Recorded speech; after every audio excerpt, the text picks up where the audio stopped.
My son thought I was asleep against the passenger window. He thought my old eyes were too tired to notice him sliding a brick of illegal narcotics into the bottom of my tackle box. He thought he had found the perfect mule, a 70-year-old man with a clean record and a cane.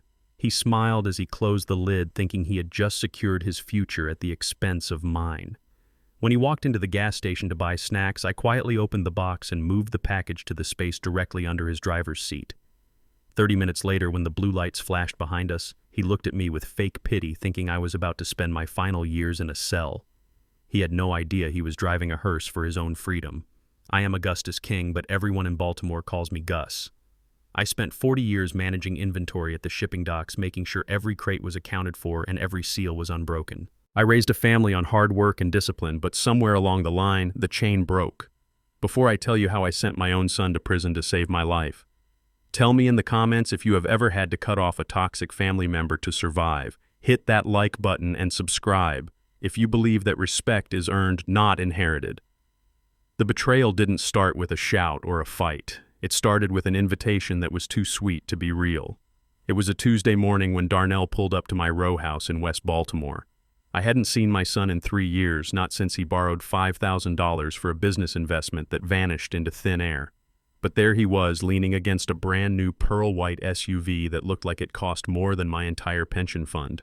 He wasn't alone. Tiffany, his wife, was standing on the sidewalk waving at me like we were best friends. That was the first red flag. Tiffany usually looked at my house like it was a contagious disease. She was a woman who valued appearances over substance, the kind of person who would smile while twisting a knife in your ribs.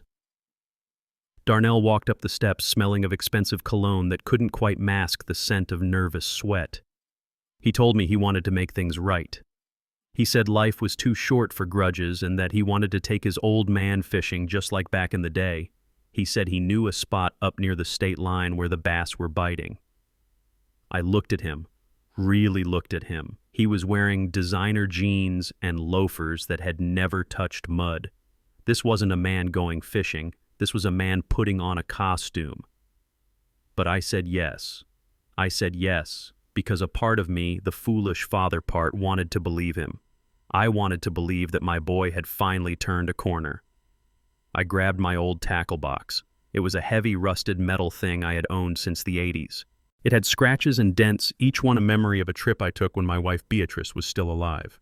Tiffany insisted on carrying my cooler to the car. She was chatting a mile a minute, asking about my health, asking if I had updated my will, asking if I was still happy living alone in this big old house.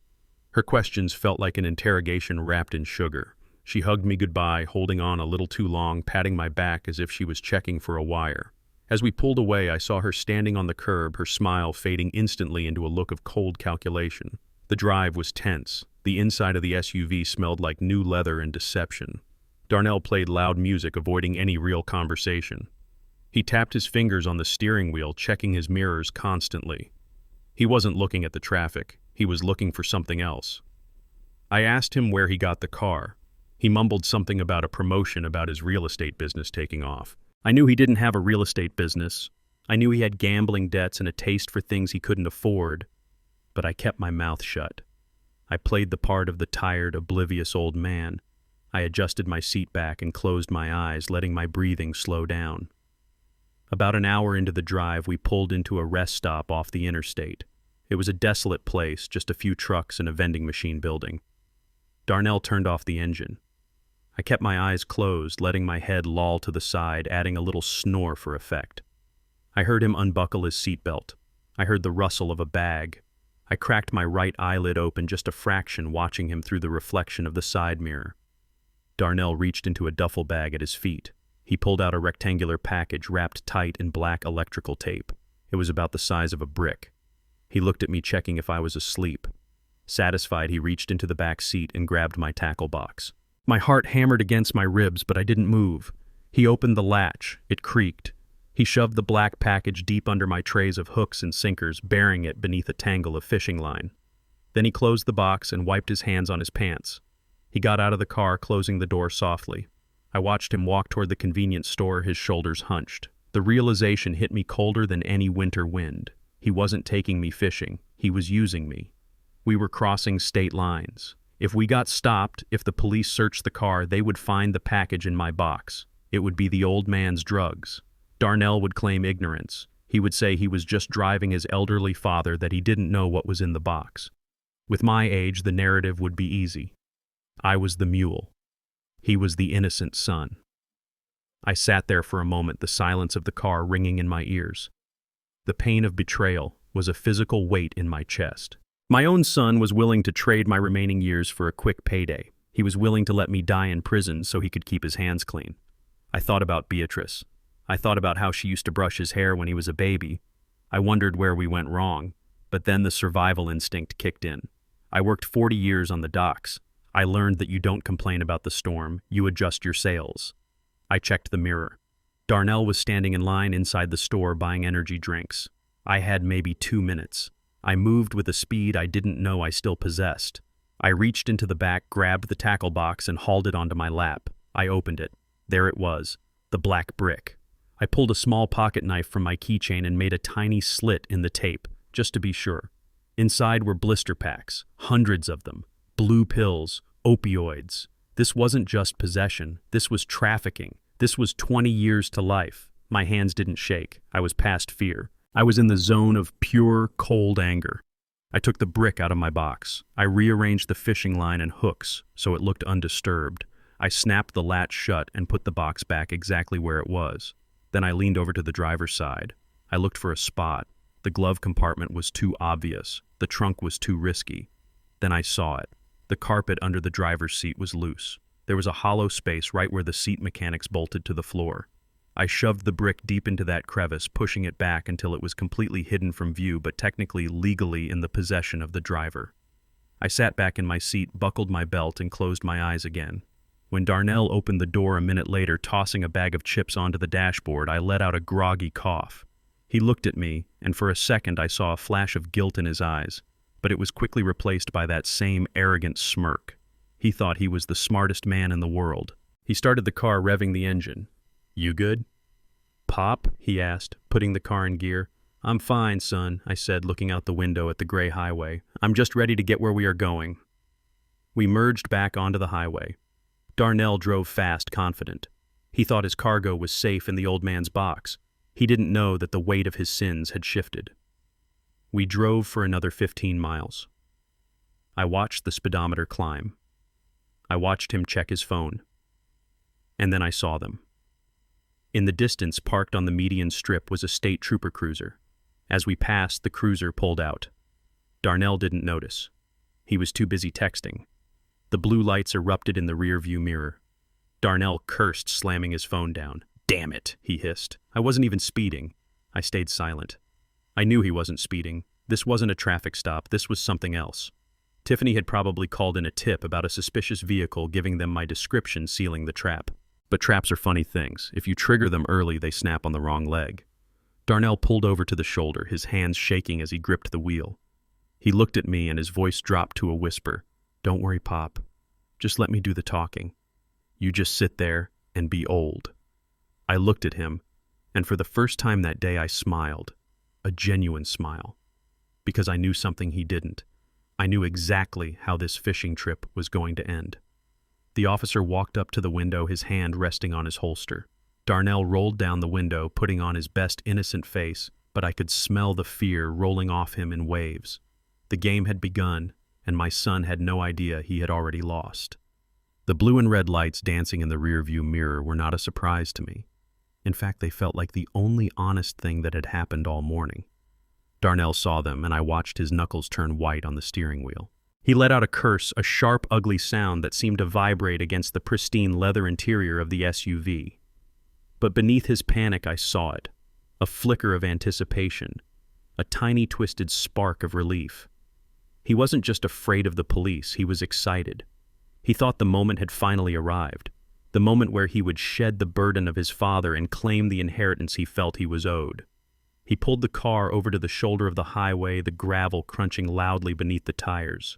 The siren gave one last short yelp before cutting out, leaving us in a heavy, suffocating silence. I sat there staring straight ahead at the horizon, letting my mouth hang open slightly, feigning the confusion of a senile old man. Inside, my heart was beating with the steady, heavy rhythm of a drum, but my mind was as clear as ice. I knew exactly what was about to happen because I had spent 40 years watching men try to cheat systems that were smarter than they were. Darnell turned to me, his voice trembling with a performance that would have convinced anyone who didn't know him as well as I did. "Stay calm, Pop," he said, reaching over to pat my knee. His hand was cold and clammy. "Just let me handle this. Don't say a word." I nodded slowly, my eyes wide and watery. I didn't need to speak. The script had already been written, just not the ending he expected. The state trooper who approached the window was a mountain of a man wearing sunglasses that reflected our own distorted faces back at us. He didn't ask for license and registration immediately. He stood there for a long, uncomfortable moment, looking from Darnell to me, sniffing the air like a bloodhound. When he finally tapped on the glass, Darnell rolled it down, flashing a smile that was all teeth and terror. "Good morning, Officer Darnell," said, his voice cracking. "Is there a problem? I wasn't speeding, was I?" The trooper didn't smile back. He leaned down, his face inches from Darnell's. "We received an anonymous tip about a vehicle matching this description," the officer said, his voice flat and professional. "A tip regarding the transport of illegal narcotics." The words hung in the air like smoke. An anonymous tip. My mind raced, connecting the dots faster than a computer. Darnell hadn't just decided to move drugs on a whim. This was orchestrated. Tiffany. It had to be Tiffany. She hadn't just sent us off fishing. She had called the police the moment we left the driveway. She didn't want Darnell to just deliver the package and get paid. She wanted us stopped. She wanted me found with the drugs in my tackle box.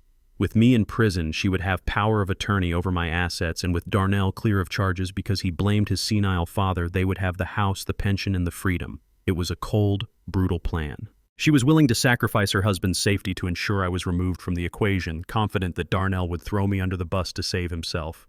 And looking at Darnell's face, I knew she was right. He wasn't defending us. He was preparing his alibi. "That is ridiculous," Officer Darnell said, but his denial was weak. He glanced meaningfully at the back seat, right at my tackle box. "We are just going fishing, my father and I. He is—" Darnell lowered his voice, acting as if he was trying to protect my dignity. "He is getting up there in years. I just take him out to keep him active." The officer stepped back, his hand resting near his holster. "Sir, I am going to need you both to step out of the vehicle. Now." I fumbled with my seatbelt, making a show of my arthritis. My fingers shook as I unclicked the buckle. I opened the door and stepped out into the cool morning air, leaning heavily on the side of the car. Darnell was already outstanding, with his hands raised, looking eager to cooperate. Another police cruiser pulled up behind the first one, and I saw the words K9 Unit emblazoned on the side. A German shepherd was barking furiously from the back seat, a sound that usually terrified me, but today it sounded like justice. Officer Miller, as his badge read, walked Darnell to the back of the SUV. "I have to search the vehicle, Sir," Miller said. "Do I have your consent, or do we wait for a warrant?" Darnell nodded vigorously. "Go ahead, officer. We have nothing to hide. I mean, it is just my car and my dad's old fishing gear. Please check whatever you need." He was practically begging them to open that tackle box. He wanted it over. He wanted the handcuffs on me so he could drive away and call Tiffany to tell her the good news. I stood by the guardrail, leaning on my cane, watching the performance unfold. The second officer brought the dog out. The animal was sleek and focused, its nose working overtime. Officer Miller put on a pair of blue latex gloves. The sound of the latex snapping against his wrist made Darnell flinch, but he kept his eyes glued to the back seat. Miller opened the rear door. He reached in and grabbed the handle of my rusted metal box. I saw Darnell hold his breath. His chest stopped moving. This was it, the climax of his betrayal. Miller placed the box on the hood of the car. He undid the latches. Click, click. He threw the lid open. Darnell took a half step forward, his eyes wide, waiting for the officer to pull out the black brick wrapped in tape. Miller moved a tray of lures aside. He poked at a tangled mess of fishing line. He lifted a plastic container of weights. He dug all the way to the bottom. There was nothing there. Just rusty hooks, old sinkers, and the smell of dried bait. Miller frowned and looked at Darnell. "There is nothing in here, sir. Just fishing gear." The color drained from Darnell's face so fast it looked like his soul had left his body. He blinked once, twice. What, he stammered. "That is impossible. Check again. I mean, are you sure?" The desperation in his voice was palpable. He realized too late that he had said too much. Why would he be surprised that a tackle box contained fishing gear?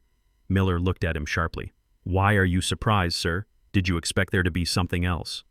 Darnell started to sweat profusely.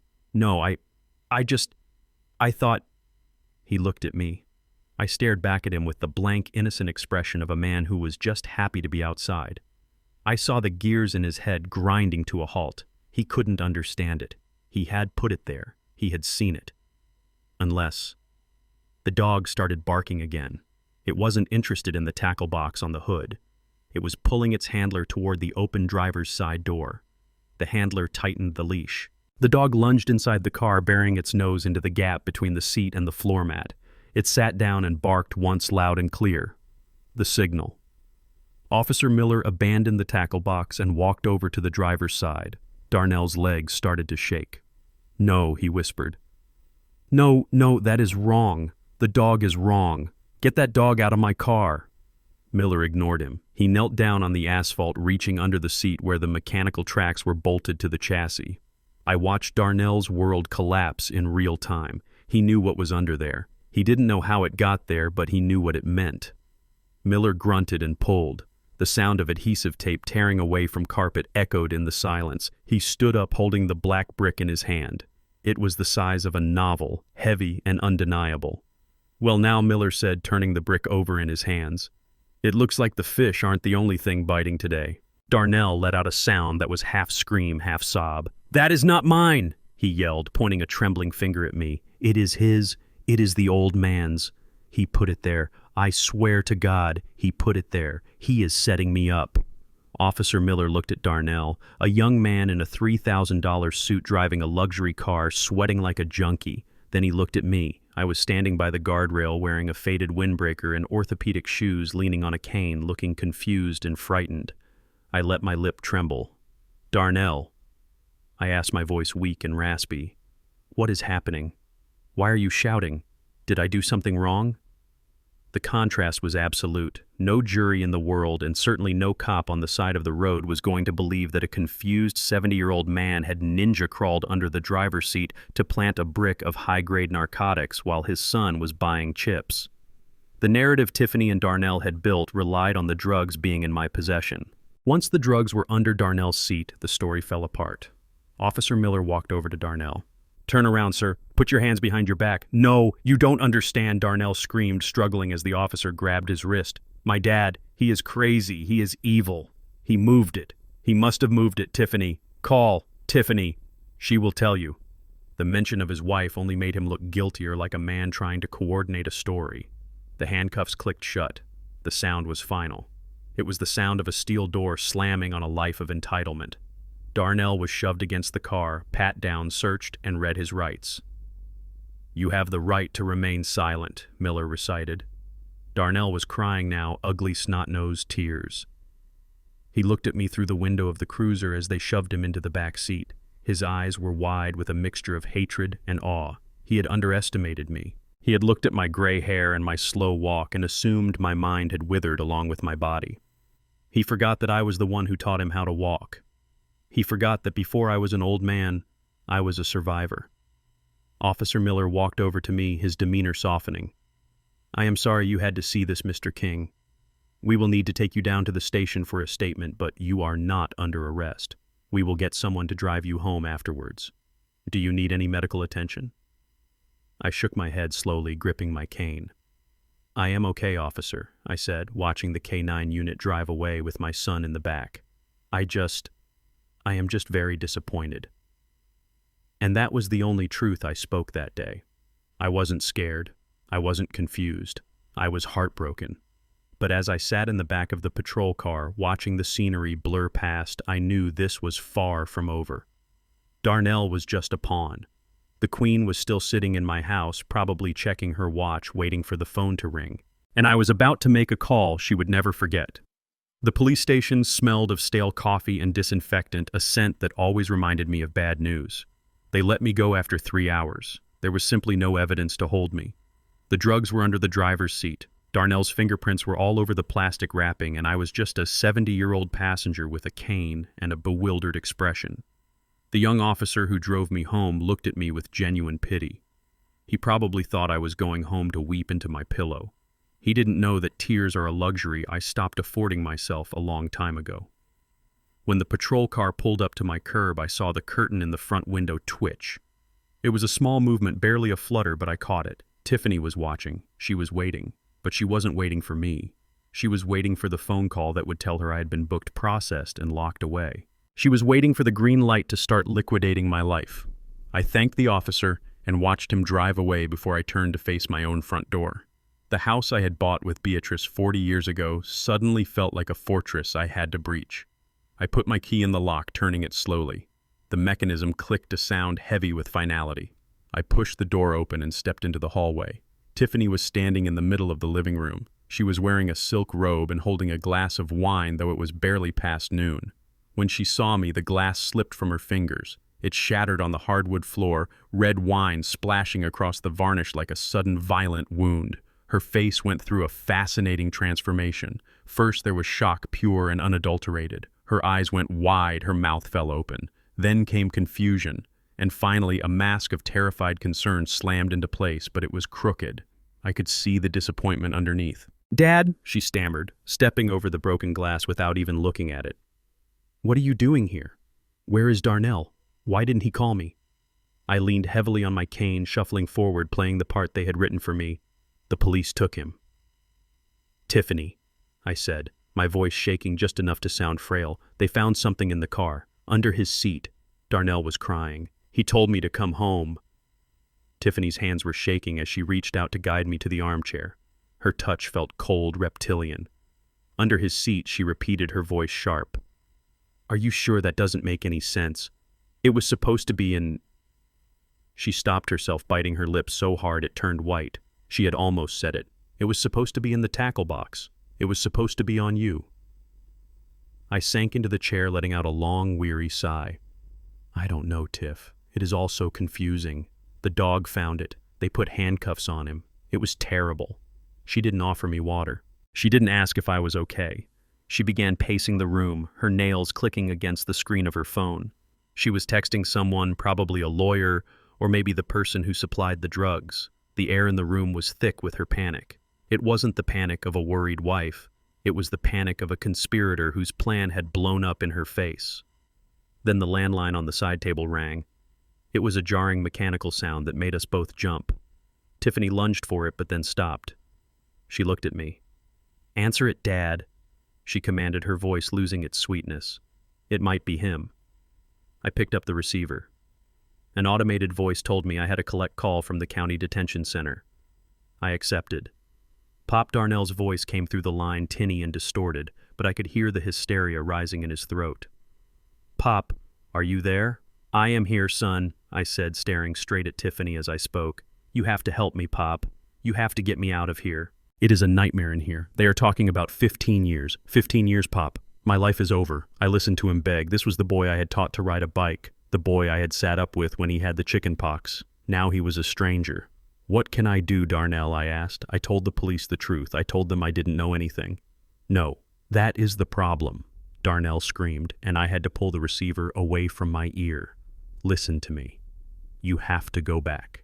You have to go back to the station and tell them you got confused. Tell them the drugs were yours. Tell them you hid them under my seat because you got scared when you saw the cop car." I sat there frozen. Even though I knew what they were capable of, hearing it out loud was a different kind of pain. My son was asking me to trade my freedom for his. "Darnell," I said slowly, "do you know what you are asking me? I am 70 years old. Prison would kill me." "You have lived your life," he shouted. "I have a future. I have a career. I have Tiffany. If I go to prison, we lose everything. The house, the cars, everything. They will seize it all under the forfeiture laws. Pop, please. They will go easy on you. You are old. You have a clean record. They will give you probation, house arrest, maybe a year in a minimum security facility. But for me, they will bury me." Tiffany had moved closer, pressing her ear against the other side of the phone. She heard him. She nodded at me, her eyes hard and desperate.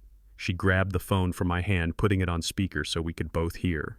"Dad, listen to him," she said, her voice dropping to a conspiratorial whisper. "Darnell is right. Think about it logically. You are retired. You sit at home all day anyway. What is the difference between sitting here and sitting in a facility for a few months? But Darnell is the breadwinner. If he goes away, I am on the street. Do you want that on your conscience? Do you want to destroy your son's life over a misunderstanding? A misunderstanding. That is what she called a brick of heroin. I looked from the phone to her face. I saw the greed etched into the lines around her mouth. They didn't see a father. They saw an insurance policy. They saw a scapegoat. They thought I was a disposable resource, something to be used up and thrown away when it became inconvenient. I looked at the picture of Beatrice on the mantelpiece. She would have burned this house down before she let anyone treat me this way. I felt a cold resolve settle in my stomach, replacing the heartbreak. The Darnell I loved was gone. What was left was this desperate, selfish creature on the other end of the line and the woman standing in front of me who was pulling his strings. I need to think, I said, my voice low. There is no time to think, Tiffany snapped. The arraignment is tomorrow morning. You need to go to the police station tonight. You need to turn yourself in. I stood up, gripping my cane until my knuckles turned white. I said, I need to think, Tiffany. I am tired. My head is spinning. I can't make a decision like this right now. Darnell's voice came through the speaker again, desperate and pathetic. Pop, don't hang up. Pop, please. You owe me this. You owe me. I reached out and pressed the button to end the call. The silence that followed was deafening.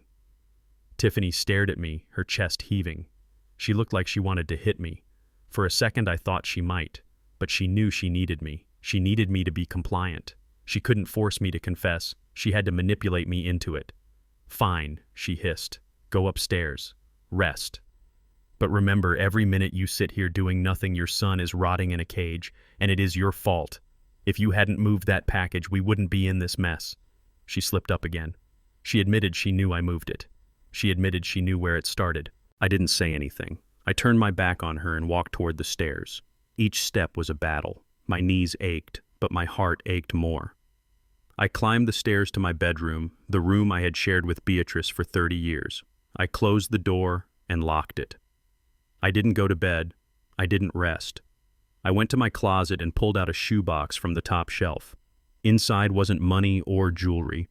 It was a collection of prepaid burner phones and a list of contacts I hadn't used since my days running the logistics for the union at the docks. I sat on the edge of the bed, the old mattress creaking under my weight. They wanted me to think about it. Fine, I would think about it. I would think about how my son had accrued $200,000 in gambling debts. I would think about the background check on Tiffany that I should have run 3 years ago. I would think about the strange cars that had been parking down the street for the last week. My son was right about one thing. He had a future, but he was wrong about what it looked like. I wasn't going to prison for him, but I wasn't going to let the people he owed money to kill him either. Not yet. I had to find out who really owned that brick of drugs. I had to find out who Tiffany was really talking to on her phone. I dialed a number I hadn't called in 10 years. It rang twice. Yeah, a gravelly voice answered. It is Gus, I said. Gus King from the harbor. I need a favor. And I need it tonight. My son wanted me to play the game. He forgot that I was the one who built the board. I wasn't trapped in that house with Tiffany. She was trapped in there with me. And by the time the sun came up, she was going to wish she had never met Augustus King. I waited until Tiffany left the house. She was dressed in her best victim outfit, a conservative black dress that screamed respectable suffering, heading off to meet with the expensive defense attorney she had hired using my son's credit card. She didn't know that I knew about the spare key. Darnell had given it to me 5 years ago, back when he still looked at me with respect instead of calculation. He had hidden it inside a hollow plastic rock in the garden of their McMansion in the suburbs. I drove my old pickup truck over there, parking 2 streets away just to be safe. The neighborhood was silent, the kind of silence that money buys, where the lawns are manicured to within an inch of their lives, and the neighbors don't know each other's names. I walked up the driveway, my cane tapping a steady rhythm on the pavement. I found the rock exactly where he said it would be, covered in a layer of grime that told me no one had touched it in years. The key turned in the lock with a smooth, expensive click. I stepped inside. The air was cold, conditioned to a sterile chill. It smelled of lemon polish and lies. The house was filled with furniture that looked like it had been staged for a magazine shoot. Nothing out of place, nothing that suggested a human being actually lived there. It was a showroom for a life Darnell couldn't afford. I went straight to his home office. Darnell always thought he was clever, but he was lazy. He never locked the door. The room was a disaster, a stark contrast to the rest of the house. Papers were strewn everywhere, takeout containers were piled in the corner, and the blinds were drawn tight. This was where the facade crumbled. This was the engine room of his destruction. I sat down in his leather chair, the leather groaning under my weight, and I started digging. I didn't have to dig deep. Darnell was a man drowning, and like all drowning men, he was flailing. I found the notices first. Final warnings from credit card companies. Past due notices on the mortgage. But those were just the symptoms. I was looking for the disease. I found it in a drawer he had tried to jam shut. It was a tablet battery dead. I plugged it in with the cord lying on the desk. When it booted up, it didn't ask for a password. That was Darnell all over, arrogant enough to think no one would ever check. The browser history told a story more tragic than any Shakespeare play. It wasn't porn, it wasn't affairs, it was gambling, crypto casinos, offshore sports betting sites, high-stakes poker rooms hosted on servers in countries I couldn't pronounce. I opened his email. The numbers made my breath catch in my throat. He didn't just owe money, he owed a fortune. $200,000. He had bet on everything from football games to the weather in Tokyo, and he had lost. He had been chasing the dragon, trying to win back his losses, doubling down until the hole was so deep he couldn't see the sky anymore.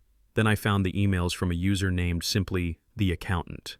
They weren't friendly reminders. They were threats masked as business correspondence. The dates lined up perfectly. 2 weeks ago, the tone shifted. They stopped asking for money and started demanding service. That was the moment Darnell became a mule. The brick of opioids wasn't a business opportunity, it was a payment. He was transporting it to settle a portion of the debt. And now, thanks to my intervention, the police had it. A cold chill went down my spine that had nothing to do with the air conditioning. Darnell hadn't just lost the shipment, he had lost the collateral. The people he owed money to weren't banks. You can declare bankruptcy with a bank. You can negotiate with the IRS. But you cannot negotiate with people who view a human life as a line item on a spreadsheet. By moving that package, by ensuring it was seized by the police, I hadn't just sent my son to jail. I had put a target on his back, and by extension, on mine. I printed everything. Every email, every betting slip, every threat. I folded the papers and tucked them into the inside pocket of my jacket. I left the house exactly as I found it, locking the door behind me. I needed to get back to my territory. The suburbs felt too exposed. When I got back to my row house in the city, the sun was setting, casting long, bruised shadows across the street. That was when I saw it. A black sedan, an older model with tinted windows, parked 3 houses down. The engine was off, but I could feel eyes on me. In my neighborhood, you know who belongs and who doesn't. That car was a shark circling a reef. I didn't look directly at it. I walked up my steps, fumbling with my keys, playing the part of the oblivious old man, but my heart was hammering against my ribs. I got inside and locked the deadbolt. I didn't turn on the lights. I went to the window and peeked through the blinds. The car was still there. They were watching. They were waiting to see what I would do. They knew Darnell had been arrested. They knew the product was gone. Now they were looking for someone to pay the bill. The phone rang at exactly midnight. It wasn't the landline this time. It was my personal cell phone, the number only family knew. That meant they had Darnell's phone, or he had given them the number. I let it ring twice before answering. I didn't say hello. I just listened. "Mr. King," a voice said. Smooth, calm, terrifying. It sounded like a telemarketer selling death. "We have a situation regarding your son's account." I sat in the dark, clutching the phone. "My son is in custody," I said, my voice steady. "We know where he is," the voice replied. "We are not concerned with his location. We are concerned with our inventory." It was seized. That is a loss of $50,000 on top of the $200,000 outstanding balance.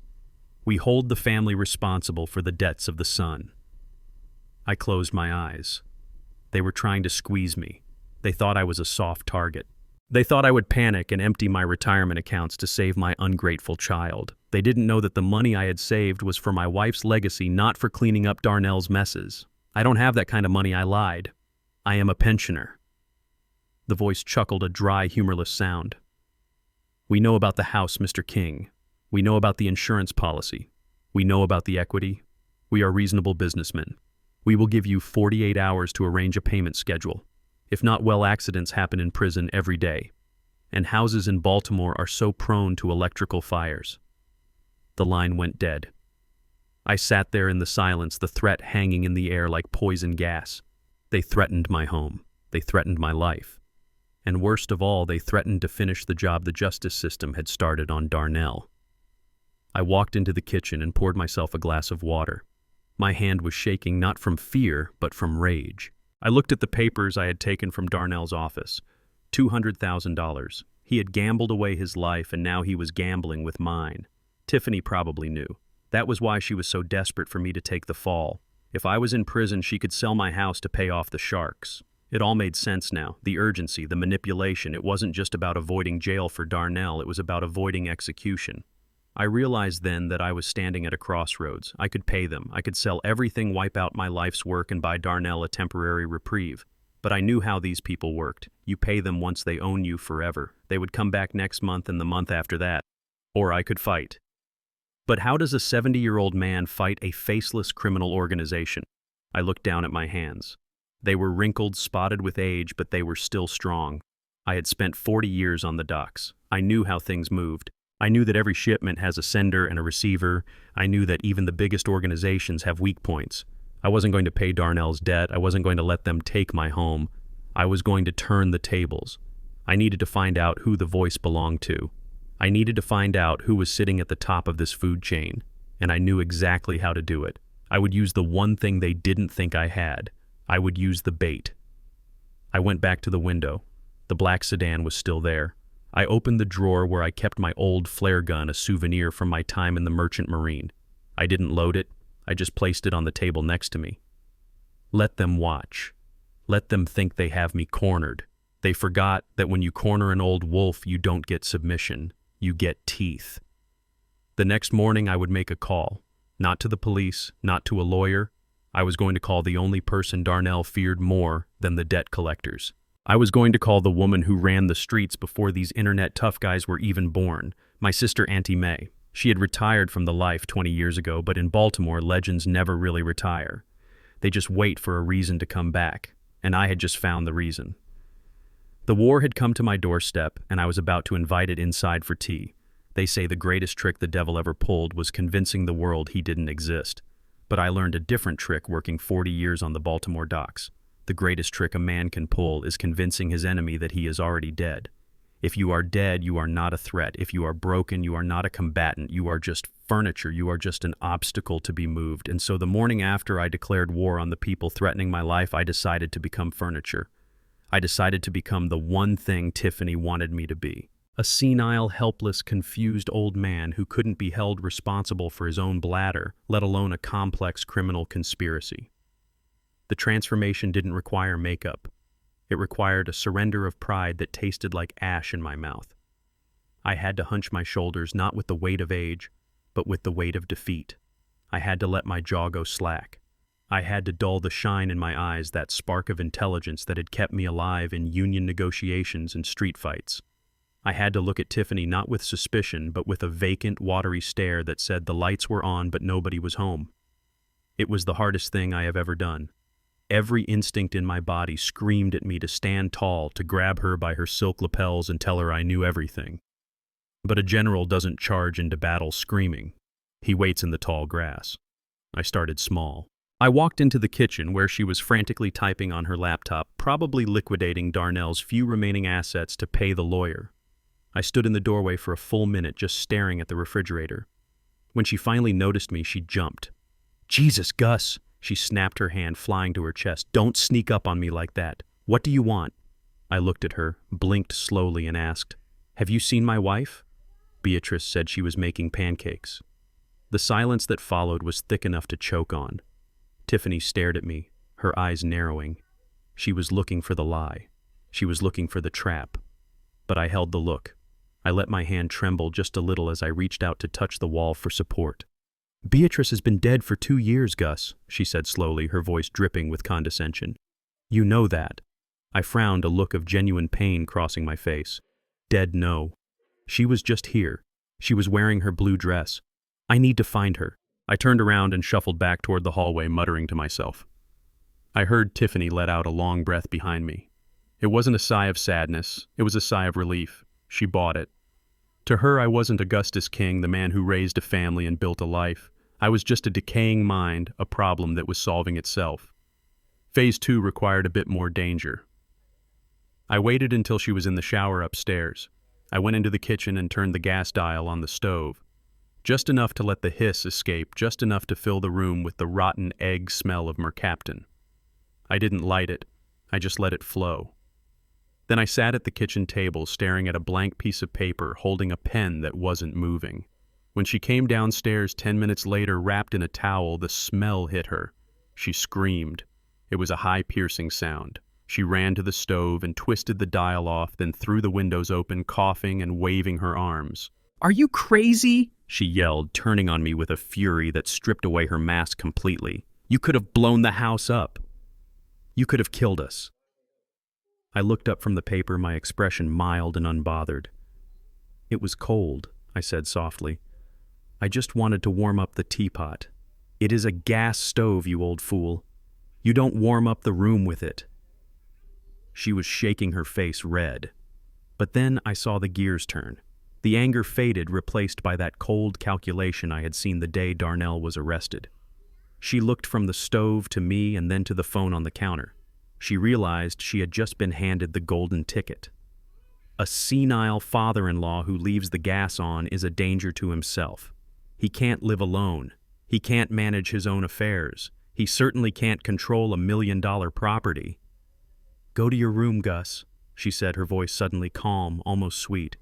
"Just go to your room before you hurt yourself." I obeyed. I shuffled away, but I didn't go to my room. I stopped just out of sight in the hallway, pressing my back against the wall. I heard her dial a number. "It is me," she said. "Look, the timeline just moved up. He is losing it completely. He left the gas on today. We almost died."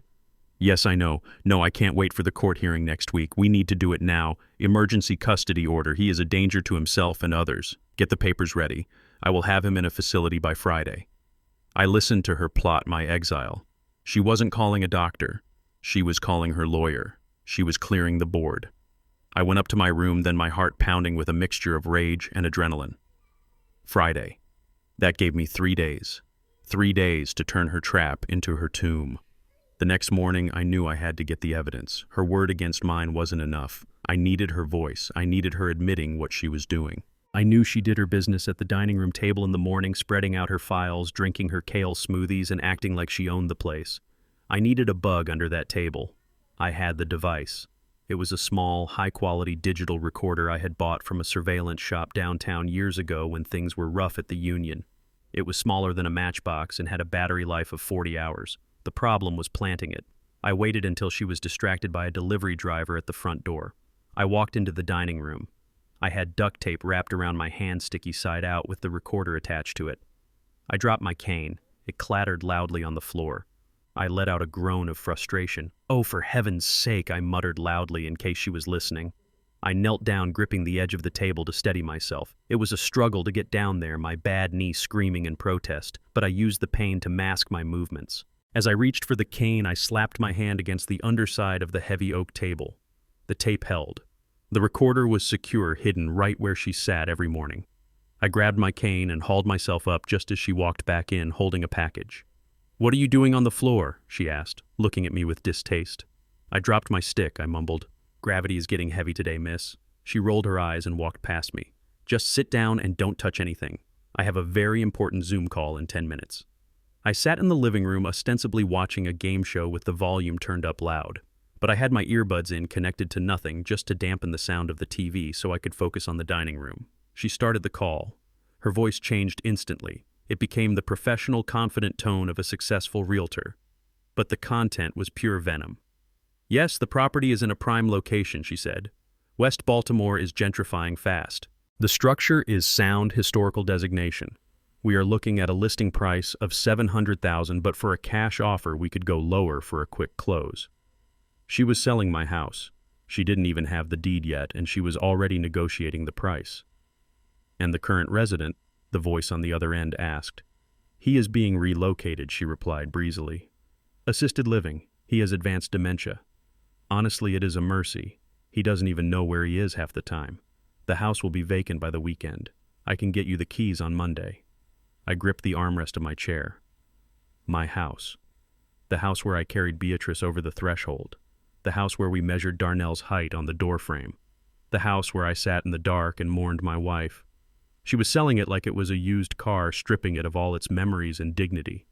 She continued, "And regarding the funds from the sale, yes, direct deposit into the trust account we discussed. The Darnell King Family Trust. I will be the sole signatory, of course, given my husband's current legal situation. We need to protect the assets from seizure."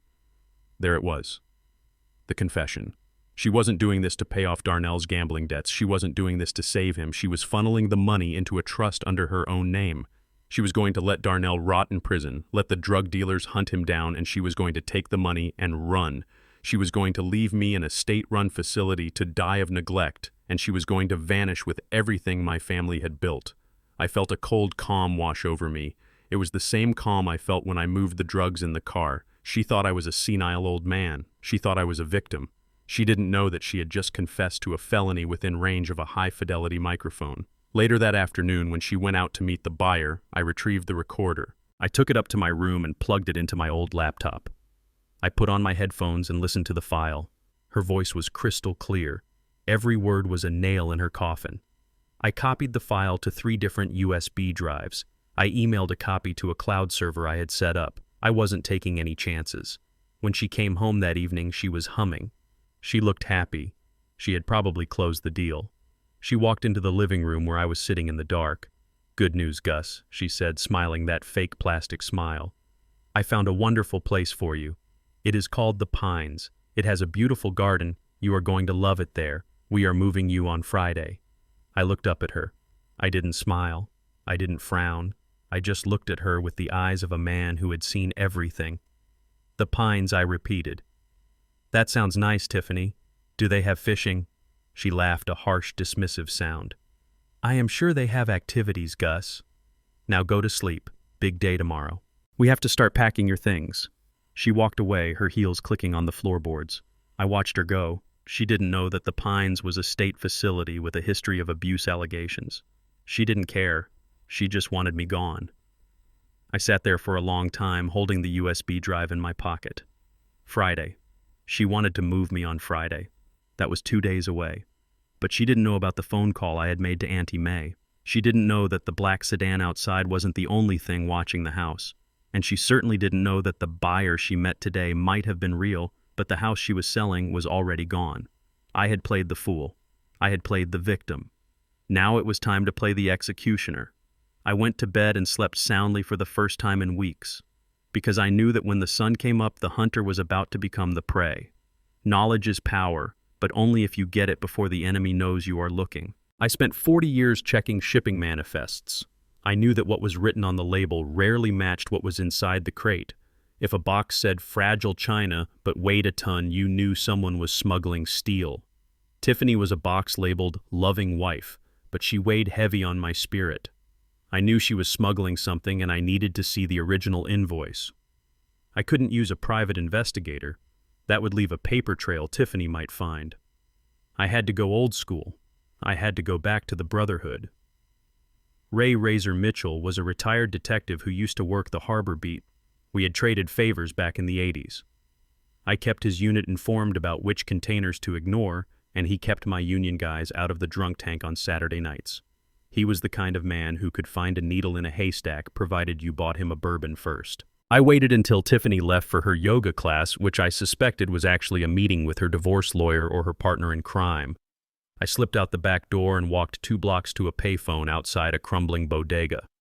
I didn't trust my cell phone anymore, and I certainly didn't trust the landline. I fed the quarters and the metal clinking like ammunition. Ray picked up on the 3rd ring. He didn't ask how I was. He just listened. I gave him the name I had found on an old tax return in Darnell's office, Tiffany Reynolds. That was her maiden name.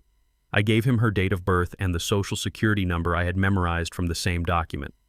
"Dig deep, Ray," I said. "I don't want the parking tickets. I want the dirt. I want the stuff that doesn't show up on a standard credit check." He called me back 3 hours later. I was sitting on a park bench feeding pigeons, looking for all the world like a man with nothing but time. But inside, my stomach was twisting. Gus Ray's voice was low and serious. You are sitting on a powder keg, my friend. This girl. She is a ghost. She moves from state to state every 5 years. Tell me, I said, staring at a pigeon fighting for a crust of bread. She was married in Ohio 10 years ago to a guy named Derek Holt, Ray said. Holt owned a chain of hardware stores. 3 years into the marriage, the business went under. Chapter 7. Bankruptcy. Holt tried to hang himself in the garage. He survived, but he is in a state facility now, brain damage from the lack of oxygen. I felt a cold shiver that had nothing to do with the wind. And the money. Gone, Ray confirmed. Untraceable. Then she pops up in Florida 5 years ago, marries a guy named Michael Vance, real estate developer.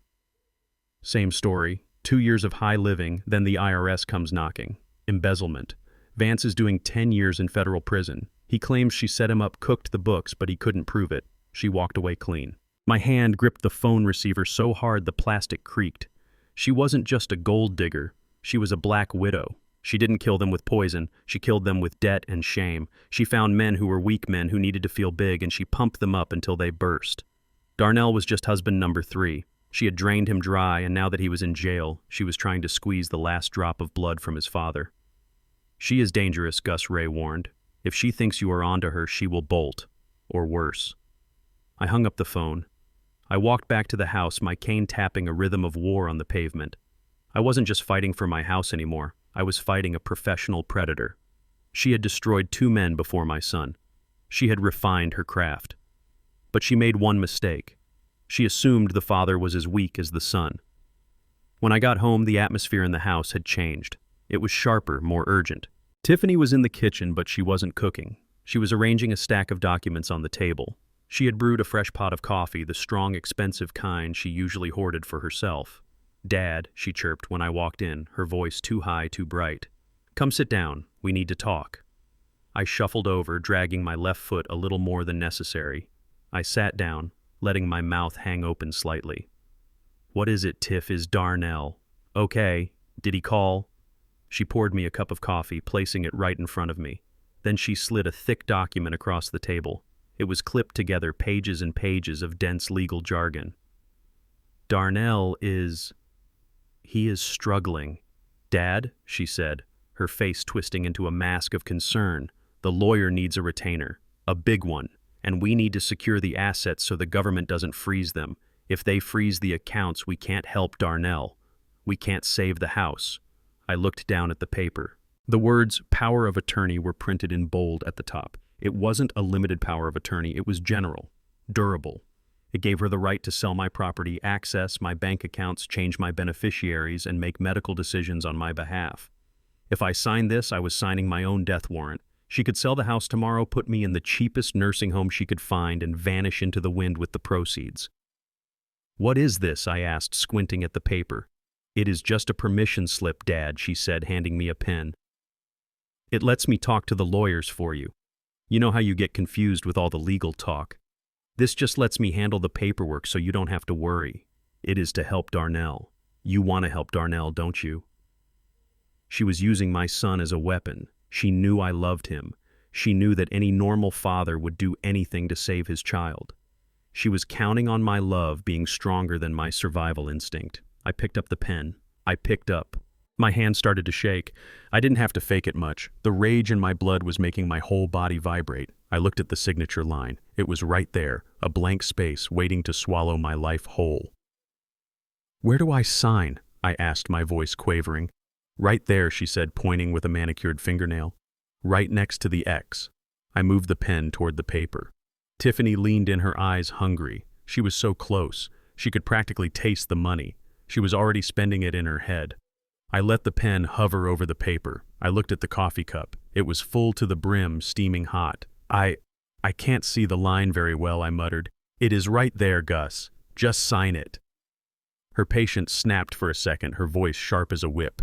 I jumped as if her shout had startled me. My arm jerked. It was a spasm, a violent, uncontrollable twitch that I had practiced in the mirror for an hour. My hand hit the coffee cup. It wasn't a spill, it was a flood. The dark, hot liquid exploded across the table. It washed over the documents like a tidal wave of mud. The white pages turned brown instantly, soaking up the coffee, the ink blurring, the paper disintegrating. "Oh no," I cried out, dropping the pen. "Oh, clumsy me. Oh, look what I did," Tiffany shrieked. She jumped back, but not before the coffee splashed onto her silk blouse. She stared at the ruined documents, her eyes bulging. "You stupid old man," she screamed, forgetting her act completely. "Look what you did. You ruined it. Do you know how much this cost to draw up?" I sat there, shrinking back into my chair, looking terrified. "I am sorry, Tiff. I am so sorry. My hand, it just jumped. I didn't mean to." She grabbed the soggy papers and threw them onto the floor. She was breathing hard, her chest heaving. She looked at me with pure, unadulterated hatred. For a moment I thought she was going to lunge across the table and strangle me, but she couldn't. Not yet. She needed the signature. She closed her eyes and took a deep breath, forcing the monster back into its cage. When she opened them, the mask was back in place, but it was cracked. "It is okay, Dad," she said through gritted teeth. "It is just coffee. Accidents happen. I will clean it up," I said, starting to rise. "No," she barked. "Sit down. Just sit there. I have to go to the office to print another copy. The printer here is out of ink." She hadn't checked the printer. I had removed the ink cartridge that morning and thrown it in the trash. I knew she would have to leave. I knew she would have to go to a Kinko's or back to Darnell's office. "I am going out," she said, grabbing her purse. "Do not touch anything. Do not answer the door. I will be back in an hour, and this time you are going to sign it if I have to guide your hand myself." She stormed out of the house, the door slamming behind her. I watched her car peel out of the driveway. She was furious. She was sloppy. She was making mistakes. I looked down at the puddle of coffee on the table. It dripped onto the floor, staining the wood. I didn't care. It was a small price to pay. I had bought myself an hour, but more importantly, I had confirmed everything Ray told me. The desperation in her eyes when that paper was ruined wasn't the desperation of a worried wife. It was the desperation of a con artist who sees the mark slipping away. She had 2 bankrupt husbands in her past. She wasn't going to get a third one. I stood up and wiped the table clean with a rag. My hands were steady now. I went to the kitchen drawer and pulled out a fresh roll of duct tape. Then I went to the basement. Tiffany thought she was coming back to force a senile old man to sign away his life. She didn't know that she was coming back to a house that was no longer a home. It was a trap. And I had one more call to make before she returned.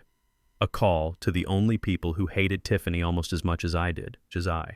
The people who were currently holding Darnell's gambling debt. It was a dangerous move, a reckless move.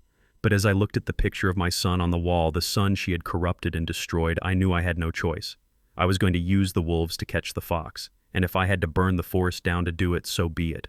The visiting room at the county detention center was a place where hope went to die. It smelled of industrial cleaner and unwashed bodies, a scent that stuck to the back of your throat.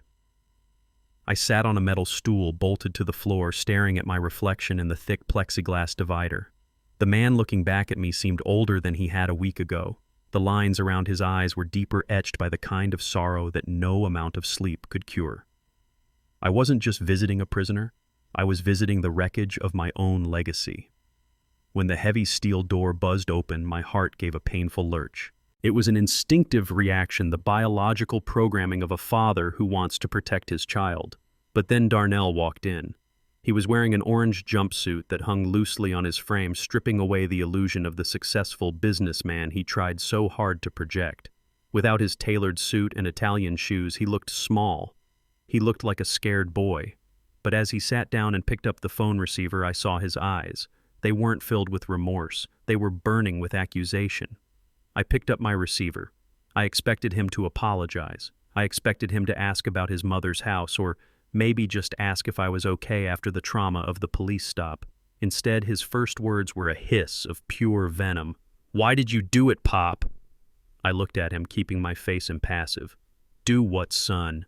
Don't play games with me," he snapped, glancing nervously at the guard standing by the door. "You moved it." "I know you moved it. It was in the tackle box. I put it there myself." "You moved it under my seat. You set me up." The audacity took my breath away.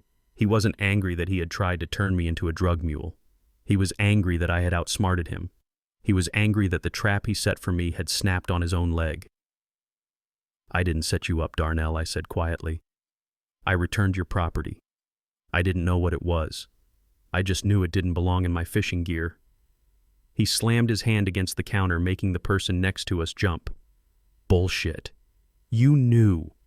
You always know everything. You think you are so smart with your street wisdom and your silent judgment. You ruined everything. Pop, do you have any idea what you have done? I leaned in, my voice dropping to a low rumble.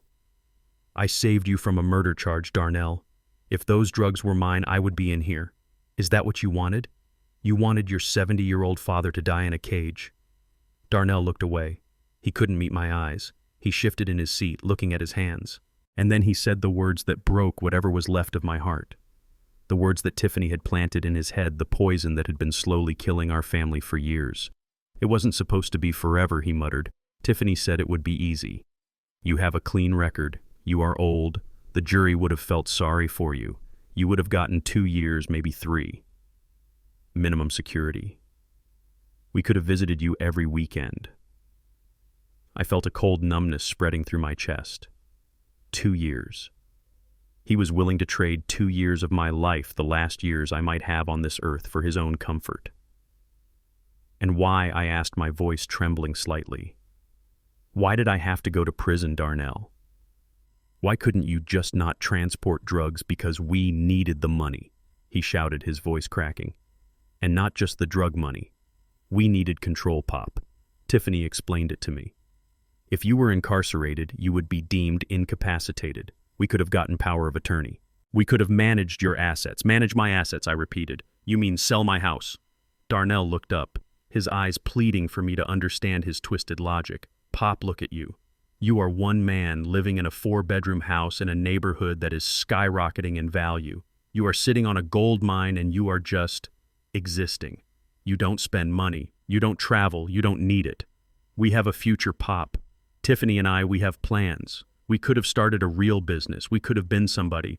But you are just holding on to everything, hoarding it like a dragon. It is selfish. Selfish. The word hung in the air between us. I thought about the 40 years of overtime shifts I worked at the docks. I thought about the vacations I didn't take so I could pay for his college tuition for a degree he never used. I thought about the car I bought him when he turned 16, the times I bailed him out of trouble, the unconditional love I had poured into him like water into a cracked vase. And now he sat there and called me selfish because I wouldn't let him harvest my life for parts. So that was the plan, I said, feeling a strange sense of detachment. Send the old man to prison, sell his house, pay off your gambling debts, and live happily ever after. It sounds bad when you say it like that, Darnell whined. But it was for the family, Pop. We are your family. You are supposed to help us. That is what fathers do. They sacrifice. I looked at him. Really looked at him and realized I was looking at a stranger. The little boy who used to cry when he scraped his knee was gone. In his place was a weak, greedy man who had let a predator convince him that parricide was an act of love. Tiffany hadn't just stolen his money, she had stolen his soul. She had convinced him that he was the victim of my longevity. I sat there for a long moment listening to the hum of the fluorescent lights. I thought about the tape recorder under the table. I thought about the debt collectors circling my house. I thought about the lie I had lived for the last few days, playing the senile fool. Darnell, I said softly, do you want to know the truth? He looked at me wary. What truth? I leaned closer to the glass. I didn't move that package because I was scared of going to prison. I knew what was in it the moment I saw you put it there. I knew it was drugs, and I knew exactly what you were trying to do. Darnell's eyes widened. Then why? I moved it to test you. I said, my voice hard as iron. I put it under your seat to see what you would do when the blue lights flashed. I wanted to see if you had any honor left. I wanted to see if you would take the blame for your own mistake, or if you would let your father take the fall. I paused, watching this realization dawn on his face. I gave you a choice, Darnell. In that split second when the cop walked up to the window, you had a choice. You could have confessed. You could have protected me. If you had done that, I would have spent every dime I have on the best lawyers in the state to get you out. I would have sold the house myself to help you. I would have stood by you. Darnell started to shake. Tears were streaming down his face now, but it was too late. But you didn't, I continued, my voice rising. You pointed the finger at me. You screamed that it was mine. You were ready to watch me die in a cell just to save your own skin. You failed the test, son. You failed as a man, and you failed as a son. "Pop, please," he sobbed, reaching his hand out to touch the glass. I was scared. I wasn't thinking. "Please, you have to help me," Tiffany said. I stood up. The metal stool scraped loudly against the concrete floor. "I don't care what Tiffany said," I told him. "Tiffany didn't raise you. I did. And evidently I did a poor job. Because the man sitting in front of me isn't a king. A king protects his family. A king takes responsibility. You are just a coward in an orange suit. Pop, don't go. Don't leave me here." I buttoned my jacket. I picked up my cane. I looked at him one last time, memorizing his face. Not the face of the inmate, but the face of the disappointment I had to let go of. "You said I don't need my money because I'm old," I said. "You are right. I don't need it. But I'm going to use it. I'm going to use it to ensure that the woman who turned you into this monster pays for every single sin. I'm going to finish this war, Darnell. But I'm doing it alone." I turned my back on him. Behind me, I heard him screaming my name. I heard him banging his fist against the glass. It was a terrible sound, a sound that would haunt my nightmares for the rest of my life. But I didn't turn around. I couldn't. If I turned around, I might crumble. I might give in. And I knew that if I saved him now, I would be killing us both. I walked out of the detention center into the bright, blinding sunlight. The air tasted sweet, but I couldn't enjoy it. I felt lighter, but it was a terrible lightness. It was the weightlessness of a man who had just severed his own limb to stop the gangrene from spreading. My son was gone. He was alive, but he was gone. And now there was only one thing left to do. I had to go home and deal with the widow. The silence in my house that night was heavy enough to crush a man. It wasn't the peaceful silence of solitude that I used to enjoy when Beatrice was alive. It was the suffocating silence of a trench before the whistle blows. I knew they were coming. I didn't need a crystal ball or a police scanner. I knew because I had spent 40 years watching how the streets of Baltimore breathed. When the predator is hungry, it doesn't wait for permission. It hunts. And tonight, I was the prey. I sat in my armchair in the living room, the lights turned off. The only illumination came from the street lamp outside, casting long, distorted shadows across the floorboards. My hands rested on the cold steel of my old Mossberg pump-action shotgun. I hadn't fired it in a decade, but earlier that evening I had taken it apart, oiled the action, and loaded it with buckshot. The mechanical click and clack of the slide was a sound that lived in my bones. I wasn't a violent man by nature. I was a man of rules, a man of logistics. But when the rules are broken, you have to be willing to enforce new ones. At 2 a.m, the first brick came through the front window. It shattered the glass with a violence that made the air in the room vibrate. Shards of glass sprayed across the rug like diamonds. I didn't flinch. I didn't jump up and scream. I just tightened my grip on the stock of the gun and waited. They wanted me to panic. They wanted me to run out the back door so they could chase me down like a frightened animal. They wanted to flush me out. But I wasn't a fox. I was a bear in his cave. Then came the kicking. Thud, thud, thud. The front door, solid oak that had stood for 100 years, groaned under the assault. Wood splintered. The lock gave way with a sickening crack. The door swung open, banging against the wall. 3 of them stepped inside. They were young, dressed in dark hoodies, their faces obscured by shadows and masks. They moved with the aggressive confidence of men who are used to being feared. They were holding baseball bats and crowbars. They didn't see me at first. They looked at the empty room, at the broken glass. "Where's the money, old man?" one of them shouted, his voice echoing in the hallway. "We know you have it. Darnell said you are sitting on a pile of cash. Give it up or we burn this place down with you in it." I let them take 2 steps into the room, just enough to be fully committed. Then I racked the slide of the shotgun. Clack, clack. The sound was louder than the breaking glass. It was a universal language that every criminal understands. It means the negotiation is over. It means death is in the room. They froze. The lead guy, the one with the bat, stiffened. He squinted into the darkness of the living room corner where I sat. "I wouldn't take another step, son," I said. My voice was calm, steady, devoid of the fear they expected. "I have 5 rounds in this tube. The spread at this range will cut you in half." The leader hesitated. He raised the bat slightly. "You are outnumbered, old man. Put the gun down. We just want what is ours. Your son owes us 200 grand. He says you have the stash." "Darnell says a lot of things," I replied, keeping the barrel leveled at his chest. "Darnell is a liar and a thief. but right now he is also a prisoner, and I am just a tired man who wants to sleep. We are not leaving without payment, the second guy growled, stepping forward. I shifted the aim slightly. I am sure you are not. You have bosses to answer to. If you go back empty-handed, you are the ones who will pay the price. I know how the organization works. Inventory must be accounted for. The leader lowered the bat slowly. He realized I wasn't just some terrified pensioner. I spoke the language.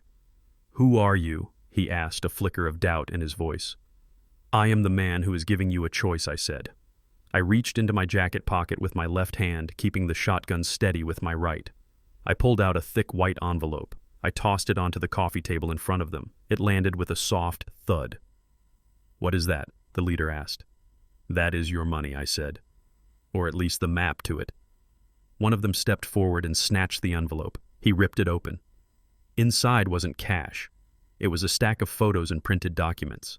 The leader shined a flashlight on the papers. He saw a photo of Tiffany getting into her luxury car. He saw a copy of the fake power of attorney she tried to make me sign. He saw a printout of the bank transfer she had made that morning, moving the last of Darnell's liquid assets into a private account under her maiden name. "Your beef isn't with me," I told them. "I am broke. Darnell gambled away my savings years ago. But that woman in the picture, that is his wife. She is the one who called the cops on Darnell. She is the one who set him up to get him out of the way, and right now she is sitting on a trust fund that holds the money Darnell owes you." The thugs looked at each other. This was new information. This changed the game. "She lives in the suburbs," I continued. I put the address in there, along with her schedule. She leaves the house at 8 every morning. She drives a silver Mercedes. And she thinks she is untouchable because she put her husband in jail and her father-in-law in a nursing home. The leader looked at me, then back at the photo of Tiffany. "Why are you giving us this?" he asked. "She is family." "She is not family," I spat, allowing a little bit of my real anger to bleed through. "She is the reason my son is in a cage. She is the reason my windows are broken. I don't care what you do to get your money back. Just don't come back to this house, because next time, I won't talk. I will just shoot." The room was silent for a long moment. The leader weighed his options. On one hand, an armed old man in a fortified position with nothing to lose. On the other hand, a soft target in the suburbs with the actual money. It wasn't a hard choice for a businessman. He nodded at me, a single sharp nod of respect. "Sorry about the window, Pops," he muttered. They backed out of the room, stepping over the broken door. They vanished into the night as quickly as they had come. I heard the engine of their sedan roar to life and speed away. They weren't heading back to their boss. They were heading to the suburbs. They were heading to Tiffany. I didn't lower the gun for a long time. I sat there in the dark, listening to the wind whistle through the jagged hole in the glass. I felt a cold knot in my stomach. I had just done something terrible. I had pointed a pack of wolves toward a woman's house. I had effectively signed a warrant for her terror, maybe even her life. But then I thought about Darnell crying in that visiting room. I thought about the 2 husbands she had destroyed before him. I thought about the nursing home she had picked out for me, the one with the abuse allegations. Tiffany wasn't an innocent civilian. She was a combatant who had declared war on my family. She had used the law as her weapon. I was just using the outlaws as mine. I stood up, my knees cracking. I went to the kitchen and found a roll of plastic sheeting and duct tape. I spent the next hour covering the broken window, sealing my fortress back up. The physical labor kept my hands busy, kept my mind from dwelling on the morality of what I had just done. When I was finished, I poured myself a shot of whiskey. I raised the glass to the empty room. "To justice," I whispered. "It comes in many forms. Sometimes it wears a badge, sometimes it wears a ski mask." I went to bed, but I didn't sleep. I lay awake waiting for the phone to ring. I knew it would. Tiffany was about to find out that the bill always comes due, and she was about to find out that she had underestimated the old man on the docks. I had just subcontracted my revenge, and the contractors were very, very motivated. The hunt was on, and for the first time in a long time, I wasn't the one being chased. The suburbs are supposed to be safe. That is what people pay for. They pay for the manicured lawns, the private security patrols, and the illusion that the ugly parts of the world cannot touch them. Tiffany lived in a bubble of safety that my son had paid for with borrowed money and lies. But she forgot a fundamental rule of nature. When you invite wolves to dinner, fences don't matter. I wasn't there when they caught her, but I know exactly how it happened because I know the men I sent. They didn't strike at her house. That would be too messy. They waited for her to leave to feel that false sense of security as she drove her silver Mercedes down the winding roads of her exclusive community. It was just after 9 in the morning when my front door flew open. It didn't open with the arrogant entitlement Tiffany usually displayed. It crashed against the wall as if the devil himself were chasing her, and in a way he was. She stumbled into the hallway, her breath coming in ragged, terrified gasps. She looked like a porcelain doll that had been dropped on concrete. Her perfect hair was a mess, strands plastered to her forehead with sweat. Her designer blouse was torn at the shoulder and she was missing a shoe. She slammed the door behind her and threw the deadbolt leaning against the wood as if her body weight alone could keep the world out. I was sitting in my usual spot in the living room, a blanket draped over my legs, staring at the dust motes dancing in a sunbeam. I didn't turn my head. I didn't react to the noise. I stayed in character, the senile old man lost in the fog of his own mind. Beatrice. I called out, my voice thin and wavering. Is that you, honey? You are late. The oatmeal is getting cold. Tiffany let out a sound that was half scream, half sob. She pushed herself off the door and stormed into the living room.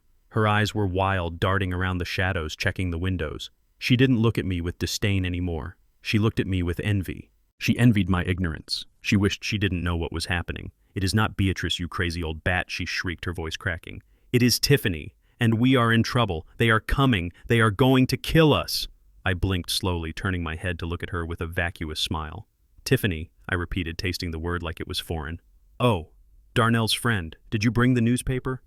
She grabbed me by the shoulders of my cardigan and shook me. It wasn't a gentle shake. Her nails dug into my skin. Listen to me, she yelled, her face inches from mine. I could smell the fear on her, sour and metallic. Men with bats. They ran me off the road. They smashed my window. They said Darnell owes them money. They said you have it. Where is it, Gus? Where's the money? I let my head bobble loosely, refusing to focus on her eyes. Money, I asked. I gave Darnell my money. For the investment. He said it was for the future. She shoved me back into the chair. Useless. You are useless.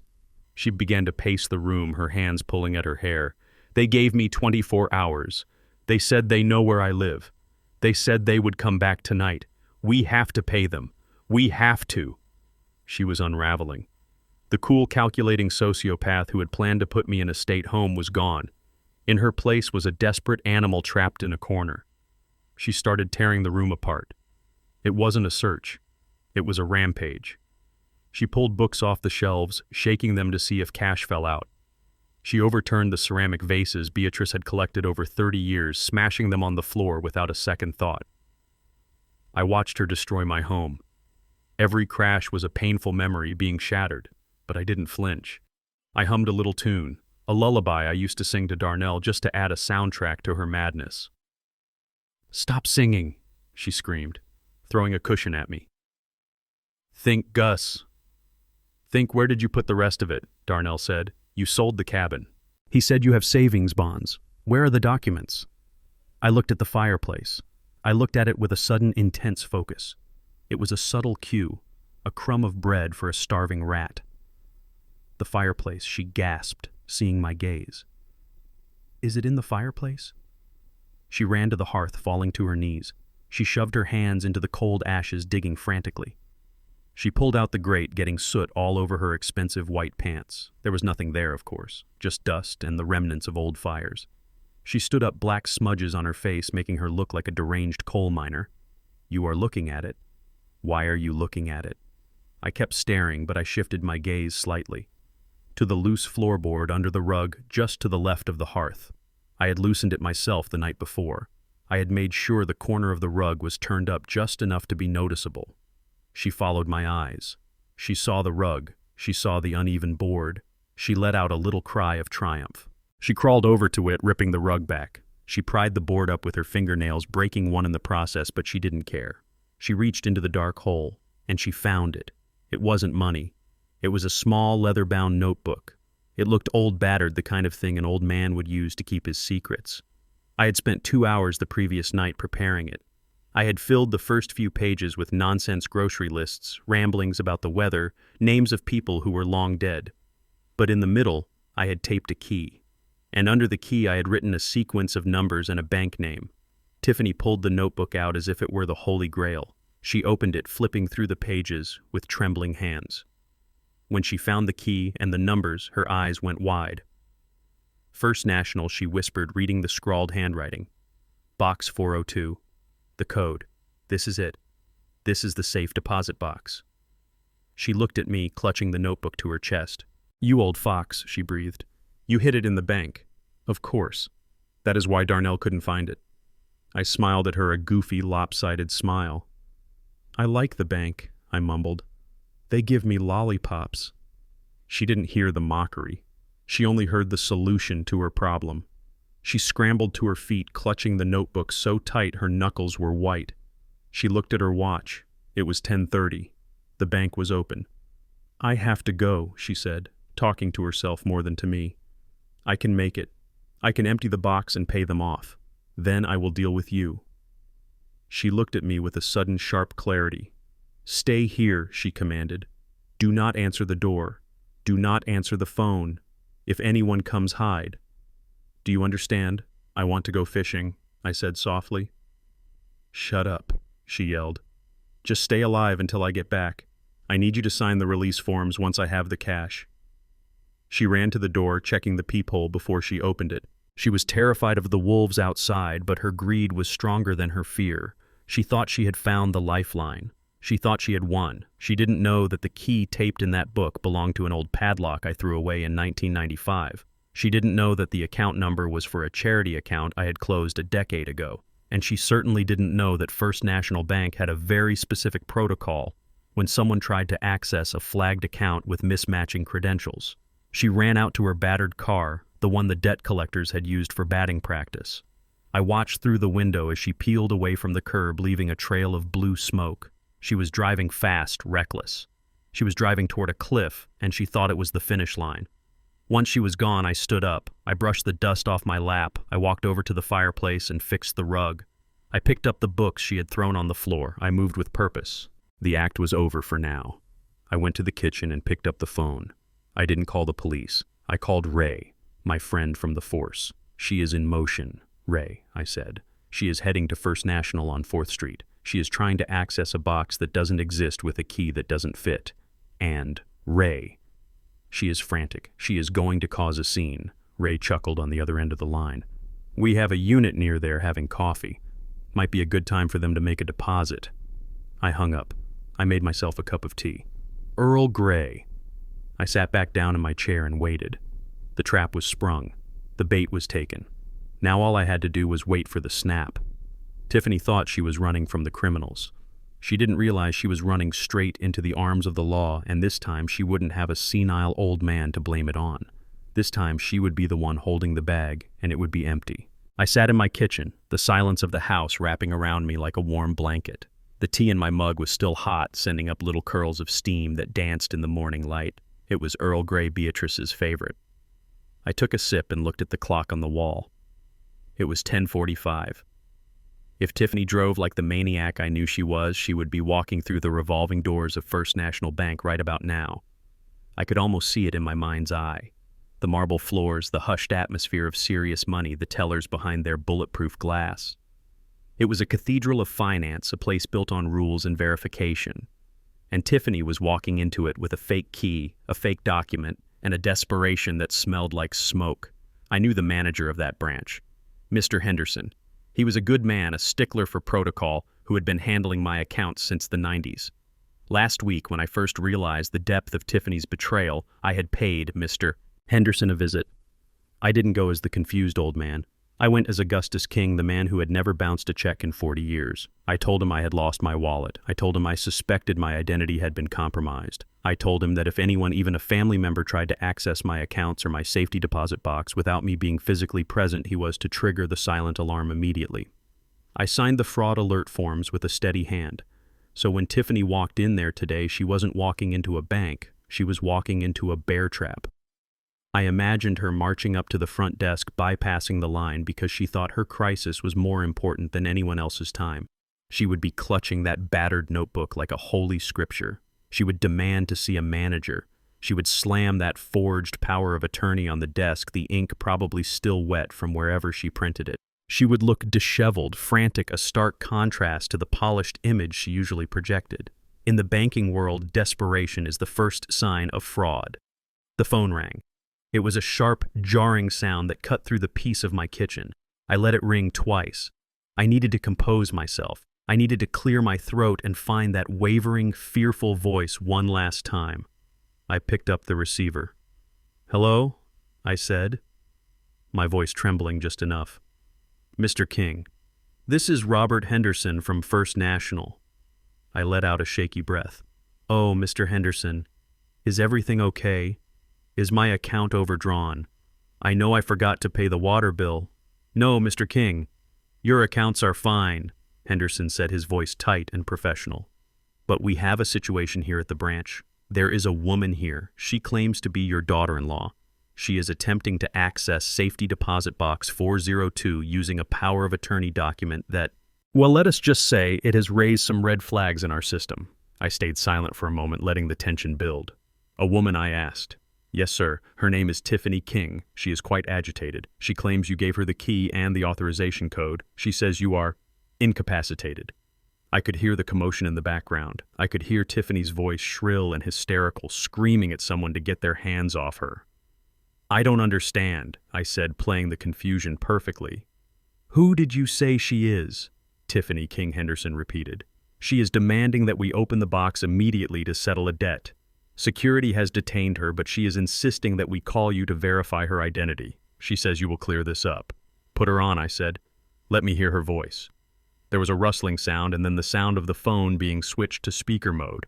The background noise became louder. Dad Tiffany's voice exploded through the line. It was raw, terrified, the sound of an animal caught in a snare.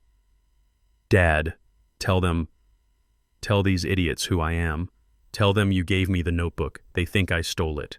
They are talking about the police. Just tell them to open the box so I can get the money and pay the men. Please, Gus." I closed my eyes. I pictured her face. I pictured the way she looked when she poured that coffee on the table to force my hand. I pictured the way she looked when she told Darnell to let me rot in prison. This was the woman who wanted to erase me. This was the woman who wanted to sell my home and throw me into a facility to die alone. She was asking for mercy from the man she had sentenced to death. I took a deep breath. I imagined Beatrice standing next to me, her hand on my shoulder. I imagined Darnell as a little boy before she corrupted him. And then I delivered the line that would end her life as she knew it. I leaned into the phone and I spoke clearly without a trace of the senile old man. "Mr. Henderson." "Yes, Mr. King. I am here. I don't know who that woman is." The silence on the other end of the line was absolute. It was a vacuum that sucked the air out of the room. What Tiffany whispered, her voice was barely audible. "Gus, what are you saying?" I continued, my voice gaining strength, becoming the voice of the man who ran the shipping docks. "Mr. Henderson, I live alone. My wife passed away 2 years ago. I have a son, Darnell, but he is currently away. And my daughter-in-law.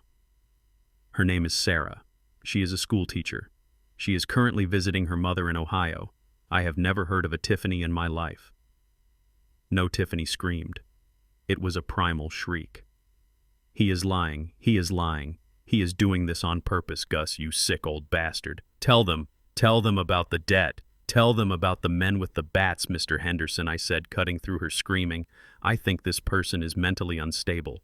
She sounds dangerous. I am an old man living alone. I am frightened. Please tell me she can't get to my account." "She is nowhere near your account," Mr. King Henderson said, his voice cold and final. "Security, restrain her. Call the police. We have a code red.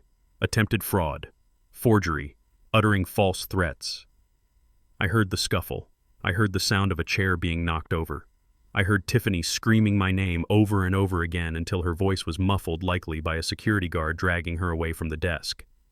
"You will pay for this," I heard her yell from a distance. "You will burn in hell." Old man Mr. Henderson came back on the line. "I am so sorry, Mr. King. The police are on their way. We will hand over the forged documents and the surveillance footage. You don't have to worry about a thing. Your assets are secure." "Thank you, Robert," I said, letting the weariness seep back into my voice. "Thank you for protecting me." It is a scary world out there.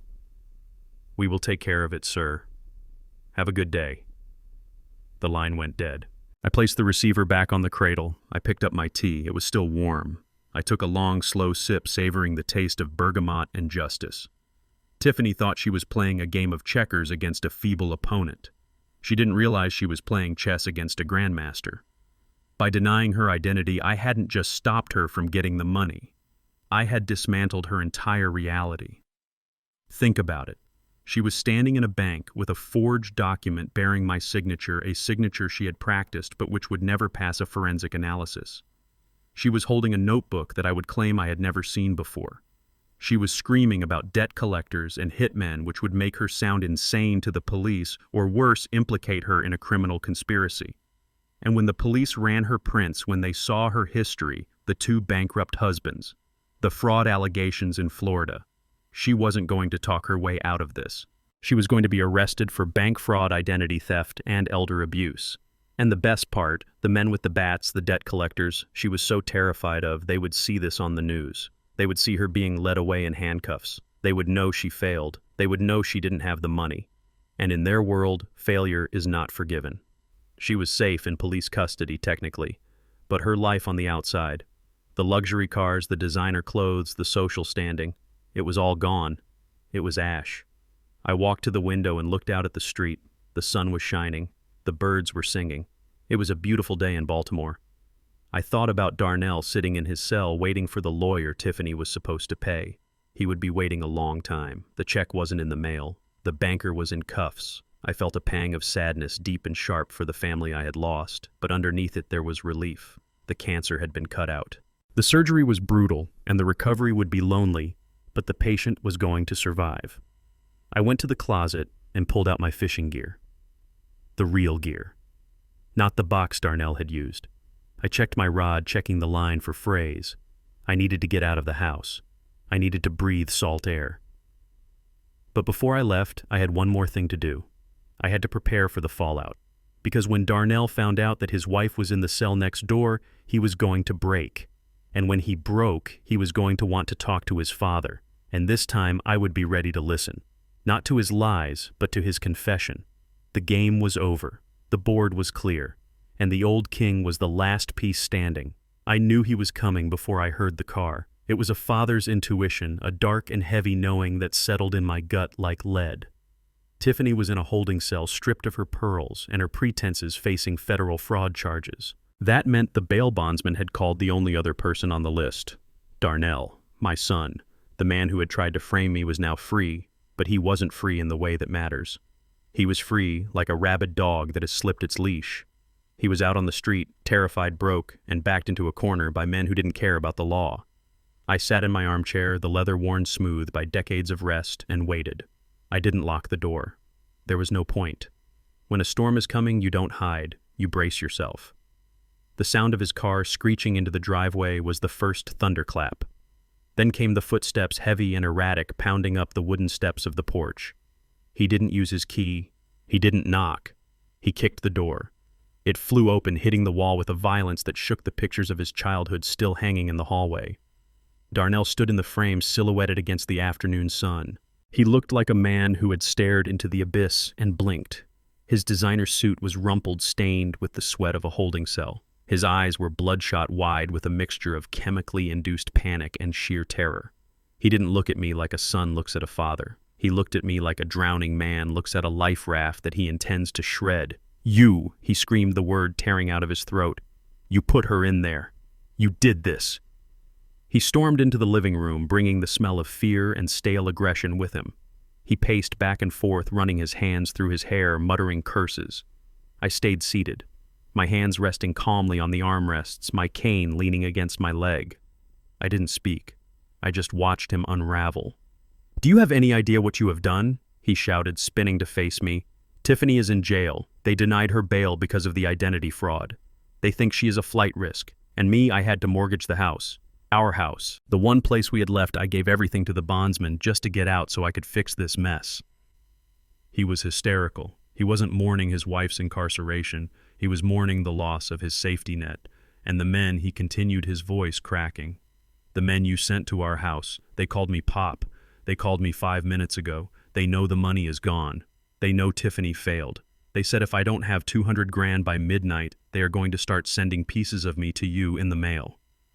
I looked at him, my expression unreadable. You should have thought about that before you gambled away a fortune, Darnell. You should have thought about that before you put drugs in my tackle box.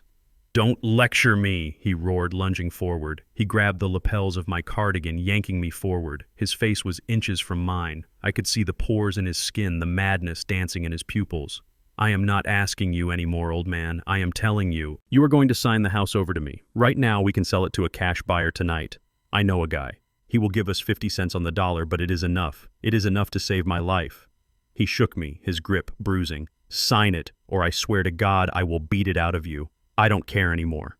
They are going to kill me. Pop, do you hear me? They are going to kill your son.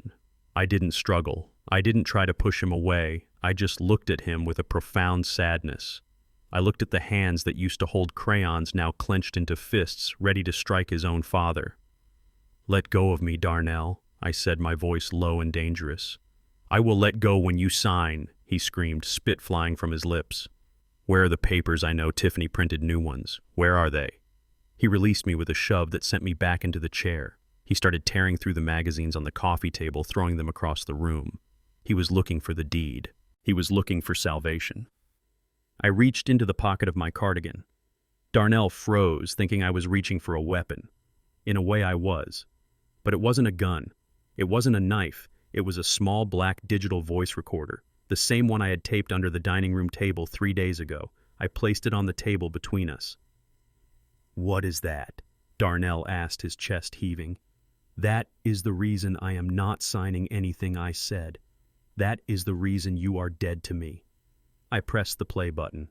The audio quality was crystal clear. It picked up the ambient hum of the refrigerator, the clinking of silverware, and then Tiffany's voice. Cool. Calculated. We can't wait for him to die of natural causes, Darnell. It could take 10 years. He is as strong as an ox. Then Darnell's voice. My son's voice. Hesitant at first, but then compliant. So what do? We can't just kill him. The autopsy would show it. Not if we do it right, Tiffany's voice replied. I got those pills from Mexico. Digitalis. It mimics heart failure. If we crush one into his tea every morning, it builds up. Within a month, his heart just stops. He is 70. No one questions a heart attack at 70. There was a pause on the tape. A silence where a moral choice should have been made. A silence where a son should have stood up and said no. But the silence was broken by Darnell. Are you sure it won't be detected? I am sure, Tiffany said. Just start tomorrow. Put it in the Earl Grey. He drinks it like clockwork. Okay, Darnell said. Okay, let's do it. I need this nightmare to be over. I pressed the stop button. The click echoed in the silent room like a gunshot. Darnell was standing frozen. All the color had drained from his face. He looked like a ghost.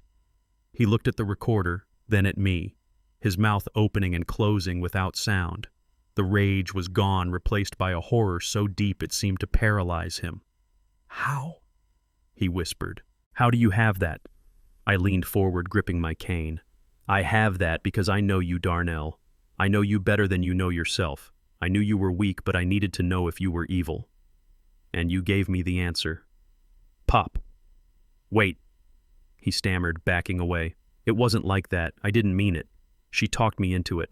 I was desperate. I never would have actually done it.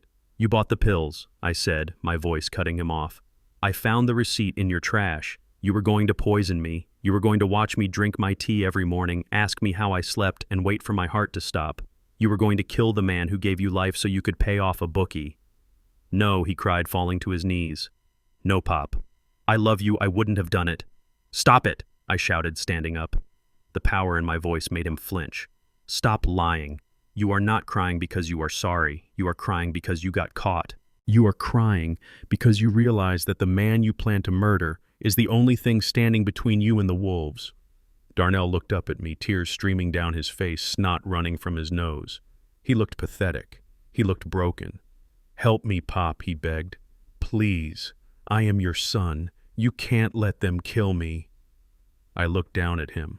I felt the weight of 40 years of fatherhood pressing on my shoulders. I remembered teaching him to fish. I remembered his graduation. I remembered the pride I felt when he got his first job. And then I looked at the recorder. I heard his voice agreeing to end my life. I am not going to let them kill you, I said, my voice cold and final. But I am not going to save you either. Not in the way you want. What does that mean? He asked, trembling. It means the house stays with me, I said. It means the money stays with me. It means you are going to face the consequences of your own actions for the first time in your life. Darnell stared at me, realizing that the bank of Dad was finally closed. He realized that the safety net was gone. He was falling and there was no one to catch him. But they are coming, he whispered. Midnight. I know, I said. I walked over to the window and looked out. The sun was beginning to set, painting the sky in shades of blood and bruise. And I have one more card to play. But it doesn't involve money. And it doesn't involve running. I turned back to him. Get up, Darnell. Go wash your face. You look like a disgrace. If you are going to meet your fate, you are going to do it standing up. He slowly pulled himself to his feet. He looked small. He looked defeated. He walked toward the bathroom like a man walking to the gallows. I watched him go, feeling a hole in my chest where my heart used to be. I had won the battle. I had exposed the truth. But as I looked at the recorder on the table, I knew that in this war there were no winners. There were only survivors. And tonight I had to make sure we both survived, even if we hated each other by morning. The recording was my shield, but now I needed a sword, and I knew exactly where to find one. The night was young and the game was far from over. The sound of water running in the bathroom stopped. I stood in the middle of the living room and did something I hadn't done in weeks. I stretched. I straightened my spine, feeling the vertebrae crack and align, shedding the hunch of the old man I had pretended to be. I rolled my shoulders back. I took a deep breath, filling my lungs completely, no longer needing to take the shallow, wheezing breaths of the infirm. I walked over to the liquor cabinet, my stride long and sure, my cane left leaning against the armchair. I poured 2 fingers of bourbon into a crystal glass. I didn't drink it. I just held it, watching the amber liquid catch the fading light. The time for acting was over. The curtain had fallen. Now it was time for the review. Darnell emerged from the hallway. He had washed his face, but the water couldn't wash away the desperation etched into his skin. He looked at me, and he paused. He blinked, as if he was seeing a ghost or perhaps seeing me for the first time. He noticed my posture. He noticed the glass in my hand. He noticed the cane left behind. But his mind was too clouded with panic to process what his eyes were seeing. He was still stuck in the script where he was the protagonist and I was the obstacle. "We need to move fast, Pop," he said, his voice raspy. "I called the guy, the cash buyer. He is willing to meet us here in an hour. He says he can have a notary with him. We just need the deed. Where is the deed? Is it in the safe? Is it in your bedroom?" I took a slow sip of the bourbon. It burned pleasantly on the way down, a sharp reminder that I was alive. "There is no need for a notary, Darnell," I said. My voice was different. It wasn't the thin, quavering voice of the last few days. It was the deep baritone rumble that had commanded silence on the shipping docks for 40 years. It was the voice of Augustus King, not the caricature he thought I was. Darnell froze. He looked at me. Really, looked at me. "What? What did you say? Why are you talking like that?" I turned to face him, swirling the ice in my glass. "I am talking like this because I am tired of whispering, son. And I am tired of watching you run around like a headless chicken trying to sell something that isn't yours to sell." He shook his head, trying to clear the confusion. "Pop, we don't have time for this. The debt collectors. Midnight, remember. We have to sell the house." It is the only way. I walked over to the window, looking out at the street where the shadows were lengthening. "You can't sell the house, Darnell." "Why not?" he screamed, his patience snapping. "Because you are stubborn. Because you are sentimental." "No," I said, turning back to him with a cold smile. "Because you don't own it, and neither do I." The silence that followed was heavy, suffocating. Darnell stared at me, his mouth slightly open. "I don't understand," he whispered. "What do you mean you don't own it? You and Mom paid off the mortgage in '98. I saw the papers." I walked over to the coffee table and picked up a manila envelope I had hidden under the sofa cushions. I tossed it onto the table. It slid across the polished wood and stopped right in front of him. "Open it," I commanded. Darnell reached for the envelope with trembling hands. He fumbled with the clasp, tearing the paper in his haste. He pulled out a stack of legal documents. He scanned them, his eyes darting back and forth, trying to make sense of the legalese. Sale and leaseback agreement. He read aloud, his voice confused. Investment Holdings, LLC. Date. 2 months ago. He looked up at me, his face pale. What is this? I sat down in my chair, crossing my legs comfortably. It is exactly what it looks like. 2 months ago, right after you started asking me weird questions about my will, and right after Tiffany started bringing me those herbal teas that smelled like almonds, I made a decision. I realized that my house wasn't a home anymore. It was a target. It was a giant pile of cash that you and your wife were circling like vultures. I leaned forward. So, I sold it. I sold it to a real estate investment trust. It is called a sale-leaseback.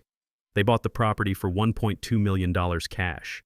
In exchange, I signed a lease that guarantees me the right to live here for the rest of my life. I pay rent Darnell. I am a tenant in my own home. Darnell dropped the papers. They fluttered to the floor like dead leaves. You sold the house. Without telling me, why would I tell you? I asked. So you could intercept the money, so Tiffany could come up with a reason why she needed to manage it. He fell back onto the sofa, looking as if he had been punched in the gut. But the money. $1.2 million. Where is it? If you sold it, you have the money. We can use that. We can pay off the debt collectors with that. I laughed.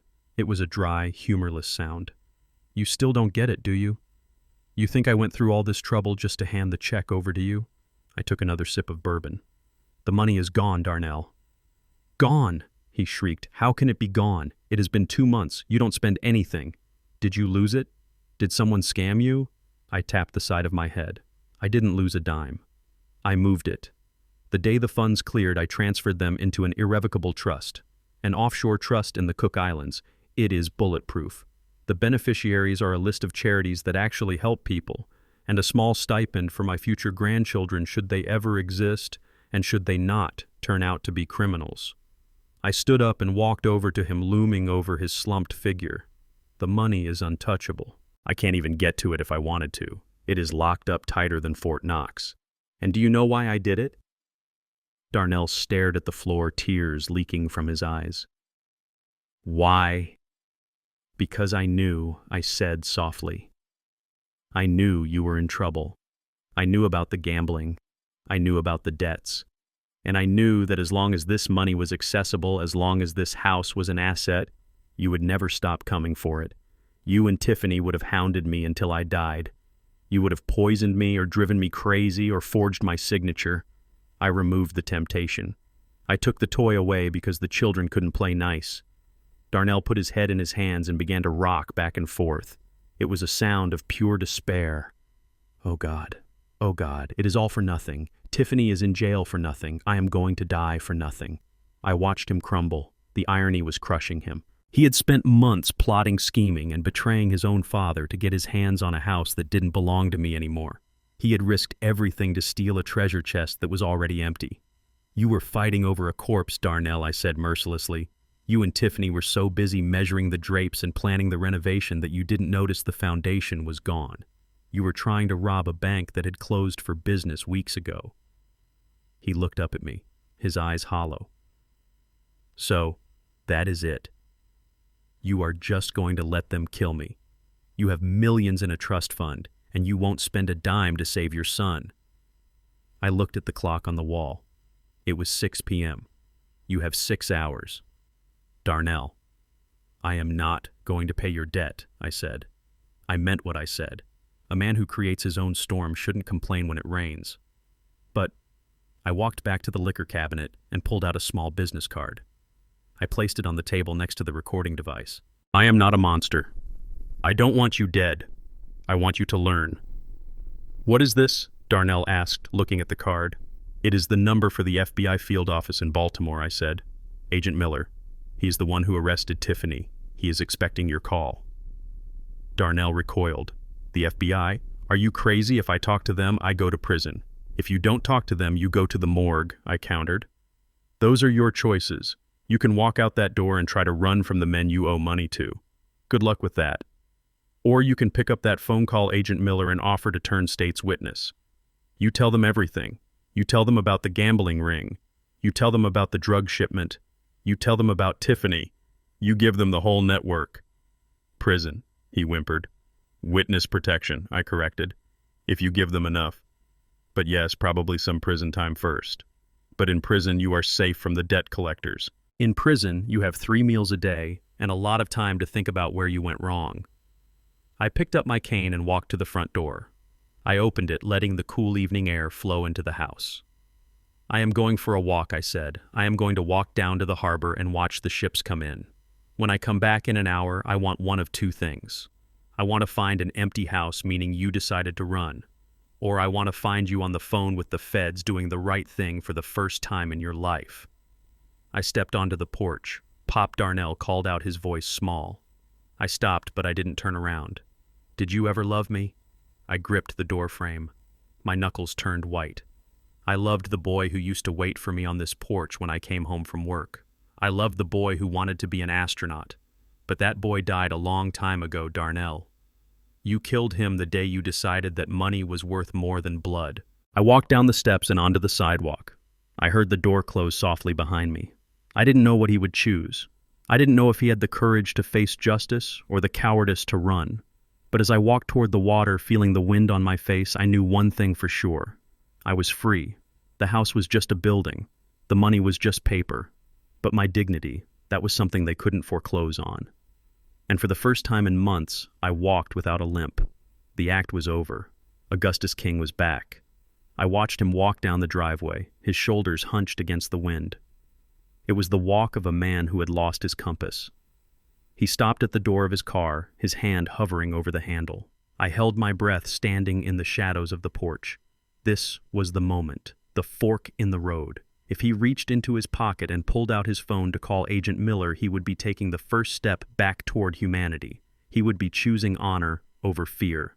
But he didn't. He looked back at the house one last time, his eyes searching for a savior he didn't deserve, and then he opened the car door. He chose to run. He chose the coward's way out. He thought he could outdrive his demons, but he forgot that demons don't need gas money. He never even got the engine started.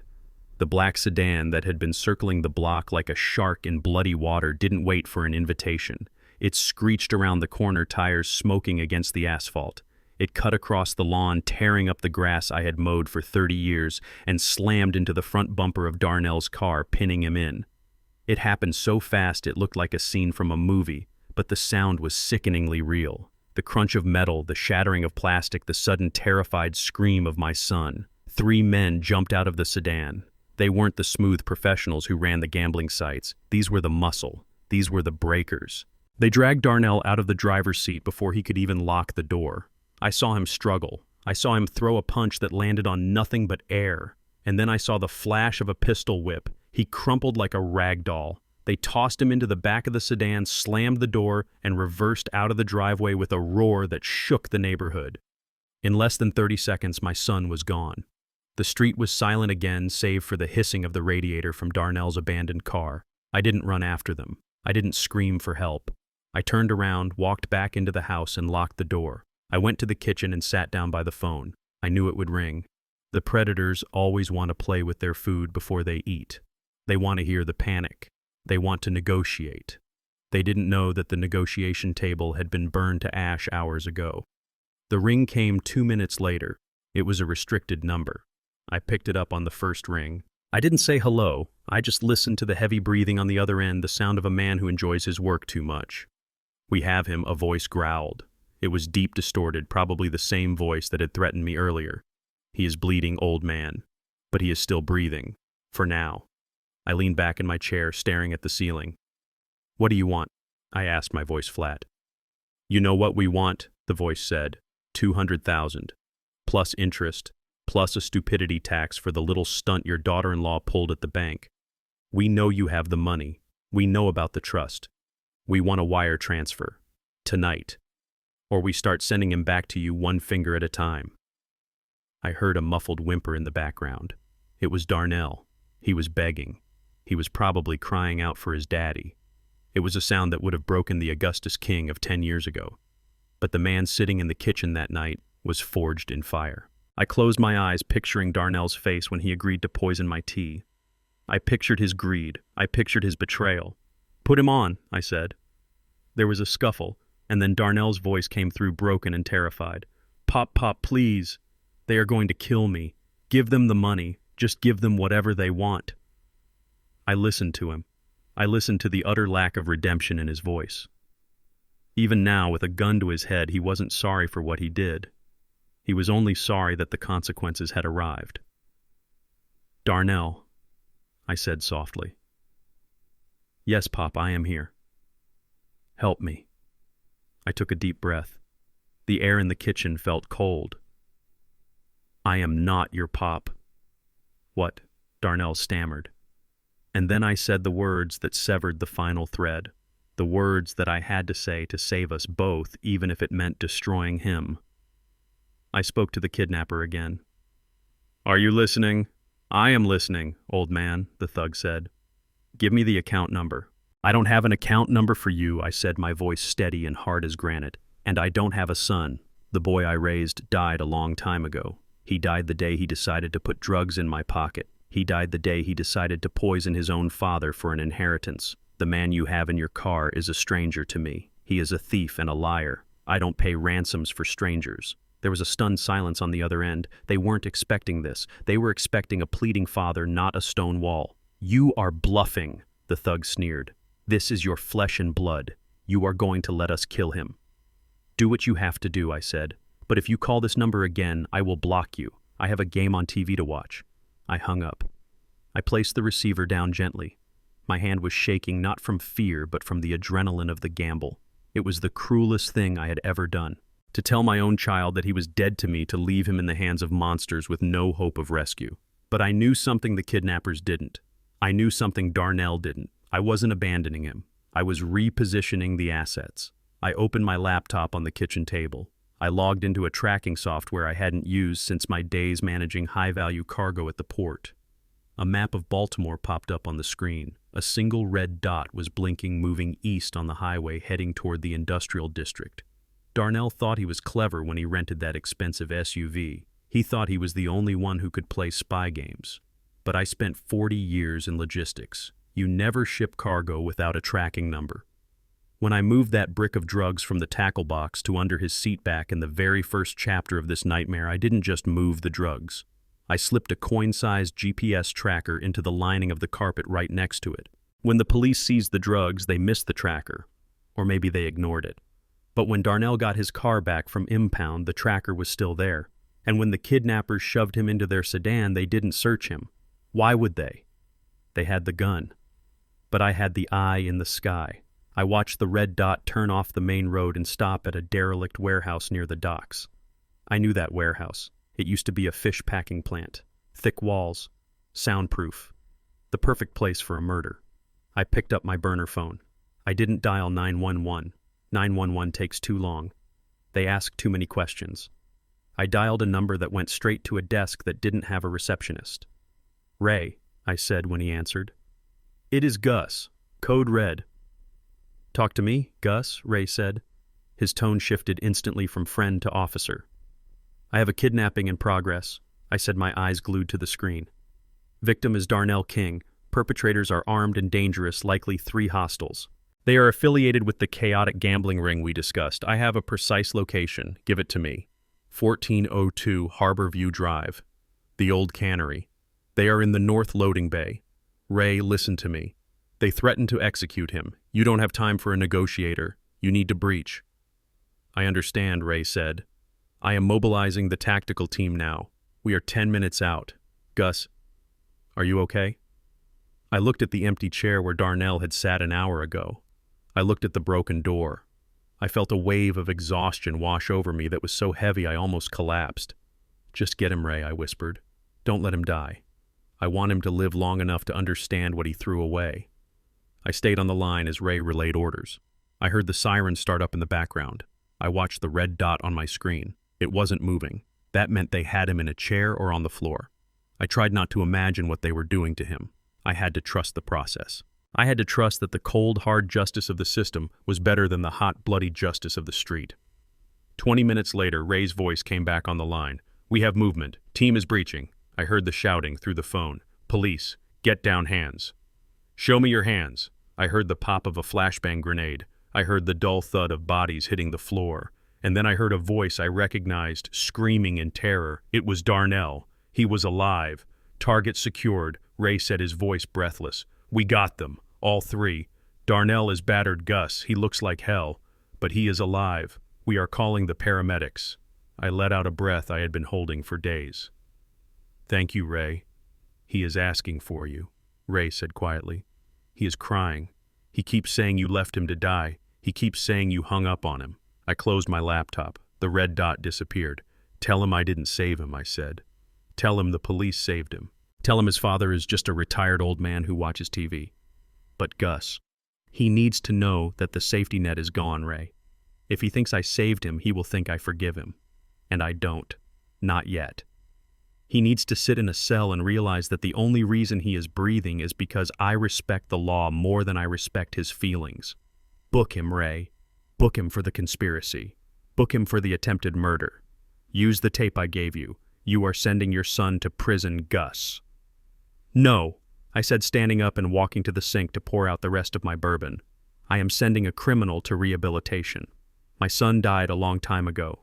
Maybe if he works hard enough, he might be born again in 5 or 10 years. But until then, Augustus King has no children. I hung up the phone. The house was silent again. The wind blew through the cracks in the door. I was alone, completely and utterly alone. But as I washed my glass, watching the water swirl down the drain, I didn't feel lonely. I felt clean. I had cut out the rot. I had faced the wolves and the snakes and the rats, and I was still standing. Darnell was alive. He was safe from the hitmen. He was safe from himself. It was the hardest thing I had ever done, but it was the only act of love I had left to give. I turned off the lights and went upstairs. I had a long day ahead of me tomorrow. I had a window to fix and a life to rebuild. And for the first time in years, I was going to sleep without one eye open. They say justice is blind, but I have always thought she just closes her eyes because she cannot bear to watch what families do to each other. The courtroom was a cavern of mahogany and marble designed to make you feel small, designed to remind you that the law is a mountain and you are just a pebble. I sat in the third row right behind the prosecutor. I wore my best Sunday suit, the one I used to wear to church with Beatrice. I held my cane between my knees, my hands folded on top of the handle, watching the tragedy unfold with the stoic patience of a man who has already shed all his tears. The air in the room was thick with the smell of floor wax and desperation. Darnell and Tiffany were sitting at separate tables. That was the first thing I noticed. For years they had been a united front, a two-headed monster of greed and ambition. They had finished each other's sentences, laughed at the same cruel jokes, and plotted my demise over expensive dinners. But today there was an ocean of silence between them. Darnell sat with his public defender looking shrunken and gray. The swagger was gone. The arrogance had been beaten out of him by 3 nights in a holding cell and a lifetime of bad choices catching up all at once. Tiffany sat 20 feet away. She was wearing a beige prison jumpsuit that washed out her complexion. Her hair, usually a helmet of hairspray and highlights, hung limp around her face. She refused to look at Darnell. She refused to look at me. She stared straight ahead at the judge, her eyes burning with a focused, predatory survival instinct. I knew that look. It was the look of a rat that gnaws off its own leg to escape a trap. She had made a deal. I could smell it. The prosecutor, a sharp woman with eyes that missed nothing, called Tiffany to the stand. It was part of her plea bargain. To reduce her own charges of forgery and identity theft, she had agreed to testify against the primary conspirator in the drug trafficking and elder abuse case. The primary conspirator. My son. Tiffany walked to the witness stand. She didn't walk with her usual hip-swaying confidence. She walked with a practiced humility, hunching her shoulders, playing the victim. She swore to tell the truth, a concept she had been unfamiliar with for her entire adult life. Ms. King, the prosecutor, began. Can you tell the court about the events of October 15th? Tiffany took a sip of water. Her hand trembled. It was a nice touch. Yes, she said, her voice soft and wavering. That was the day Darnell forced me to help him coordinate the shipment. Darnell's head snapped up. He looked at her, his mouth falling open. Forced you, he whispered, but his lawyer shushed him. Tiffany continued gaining confidence with every lie. Darnell has a gambling problem, a severe one. He owed dangerous people a lot of money. He told me that if I didn't help him, they would hurt me. They would hurt his father. I was terrified. He came up with the plan to use his father as a mule. He said Mr. King, was old and senile. He said no one would suspect him. She paused, wiping a dry eye. I begged him not to do it. I told him it was wrong, but Darnell was desperate. He said he was the man of the house, and I had to do what he said. He bought the drugs. He wrapped them. He put them in the tackle box. I watched Darnell. He was shaking his head violently. He looked like he was screaming inside. He was watching the woman he loved, the woman he had betrayed his father for rewrite history to paint him as a monster and herself as a helpless bystander. She was pinning the manufacturing, the distribution, and the conspiracy entirely on him. And what about the power of attorney document, the prosecutor asked? The one you tried to use at the bank. Tiffany sniffled. Darnell made me print it. He made me practice Gus's signature. He said that once Gus was arrested for the drugs, we needed to liquidate the assets immediately to pay off the debts. He drove me to the bank. He waited in the car. He said if I didn't come out with the contents of the safety deposit box, I shouldn't bother coming home. Liar, Darnell screamed. He jumped to his feet, knocking his chair over. It was you. It was all your idea. You found the buyer. You planned the poison order. The judge banged his gavel, the sound cracking through the room like a gunshot. Bailiff restrained the defendant. 2 officers grabbed Darnell and forced him back into his chair. He was hyperventilating, his eyes wild. He looked at me. He looked right at me, pleading for me to stand up and tell them the truth. He wanted me to say that Tiffany was the mastermind, and in many ways she was. She was the architect, but Darnell was the builder. He was the one who carried the bricks. He was the one who agreed to the blueprints. I sat still. I didn't look away, but I didn't offer him salvation. The truth was messy, but the law deals in facts. And the facts were that Darnell was the one caught with the drugs in his car. Darnell was the one with the gambling debts in his name. And Darnell was the one whose voice was on the tape agreeing to kill me. Tiffany was a snake, yes, but a snake cannot bite you if you don't pick it up. Darnell had picked her up, held her close, and let her poison his blood. The trial dragged on for hours, but the verdict was never in doubt. The evidence I had provided was overwhelming. The GPS data from my laptop placed Darnell at the drug pickup. The audio recording from the dining room table, which the prosecution played in open court, was the final nail in the coffin. When the recording played, the courtroom went silent. We can't just kill him. The autopsy would show it. Not if we do it right. Digitalis. It mimics heart failure. Hearing his own voice plotting my murder broke Darnell. He put his head on the table and wept. It wasn't the crying of a child. It was the crying of a man who realizes he has lost his soul. The jury looked at him with disgust. The judge looked at him with cold fury. Even Tiffany looked away, perhaps realizing that even her immunity deal couldn't wash away the stain of that recording. The jury deliberated for less than an hour. They came back with a verdict of guilty on all counts: possession with intent to distribute, conspiracy to commit wire fraud, and the most damning charge of all, conspiracy to commit murder and financial abuse of an elder. The sentencing was immediate. The judge, a man with gray hair and a face carved from granite, asked Darnell if he had anything to say. Darnell stood up. He was trembling so hard his handcuffs rattled. He looked at the judge. Then he turned and looked at me. "I am sorry, Pop," he whispered. "I am so sorry." I nodded. A small, almost imperceptible nod. I believed him. I believed he was sorry. But I also knew that sorry doesn't open prison doors. Sorry doesn't erase the past. The judge adjusted his glasses and looked down at Darnell. "Mr. King, in my 20 years on the bench, I have seen many things. But the betrayal of a parent, the person who gave you life for the sake of covering a gambling debt, is a special kind of depravity. You not only tried to frame your father for a serious narcotic offense, but you also plotted to end his life to access his equity. You are a danger to society, and you are a disgrace to your name." The gavel raised. "I sentence you to 15 years in a federal correctional facility with no possibility of parole for the first 10. You will also be required to pay restitution for the attempted fraud. May God have mercy on your soul, because this court certainly will not." The gavel came down. Bang! It was the sound of a book closing. It was the sound of a life ending and a new, harder one beginning. Darnell didn't scream. He didn't fight. He just slumped as if his strings had been cut. The bailiffs moved in to take him away. As they led him past the gallery, he stopped for a second near my seat. He didn't ask for help this time. He just looked at me with eyes that were already dead. "Goodbye, Pop," he said. "Goodbye, son," I replied. I watched them lead him out through the side door. I watched my legacy disappear into the system. Then I looked at Tiffany. She was being led out the other door. She got 5 years for her part in the scheme, a lighter sentence for her testimony, but she wasn't walking away clean.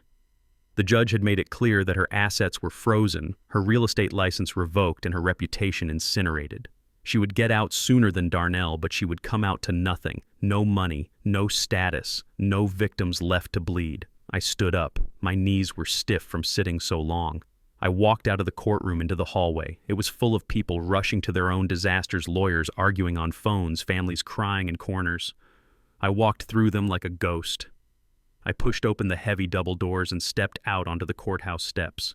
The sun was setting, casting long shadows across the city. The air was cool and crisp. I took a deep breath.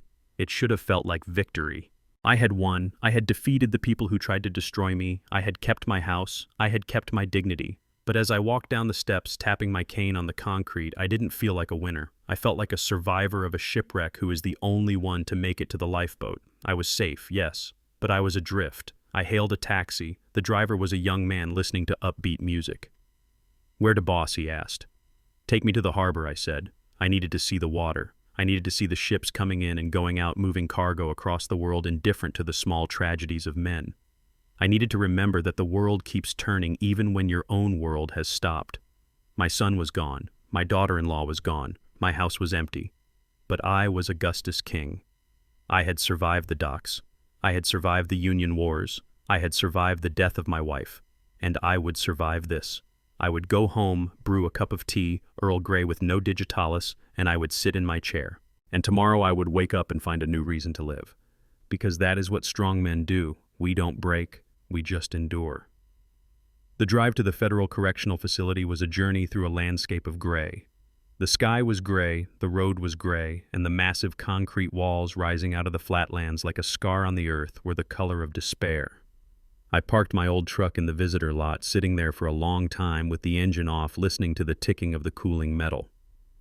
I wasn't afraid to go inside. I had spent 40 years working on the docks. I knew what rough men looked like, and I knew what confinement smelled like. I was sitting there because I knew that once I walked through those gates, I would be leaving my son behind in a way that felt final. This wasn't a visit. It was a funeral for the living. Processing was a slow, humiliating ritual. Belt off, shoes off, empty your pockets, walk through the scanner, wait for the buzz. I did it all with the patience of a stone. The guards looked at me, a 70-year-old man with a cane and a sad face, and their eyes softened just a fraction. They saw fathers like me every day, men who had worked their fingers to the bone only to watch their legacy end up in a cage. They didn't say much. They just pointed the way. Down the long hallway, through the heavy steel doors that slammed shut with a sound like a guillotine blade, and into the visitation room. It was different from the county jail. It was quieter, cleaner, and infinitely more hopeless. The air was recycled, stale, and cold. I took my seat at booth number 14.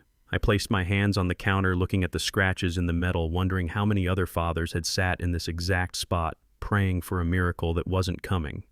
When they brought Darnell out, I almost didn't recognize him. It had only been 3 weeks since the sentencing, but prison time doesn't move like regular time. It erodes you. He had lost 20 pounds. His head was shaved, stripping away the expensive haircuts he used to obsess over. His skin was sallow, deprived of sunlight.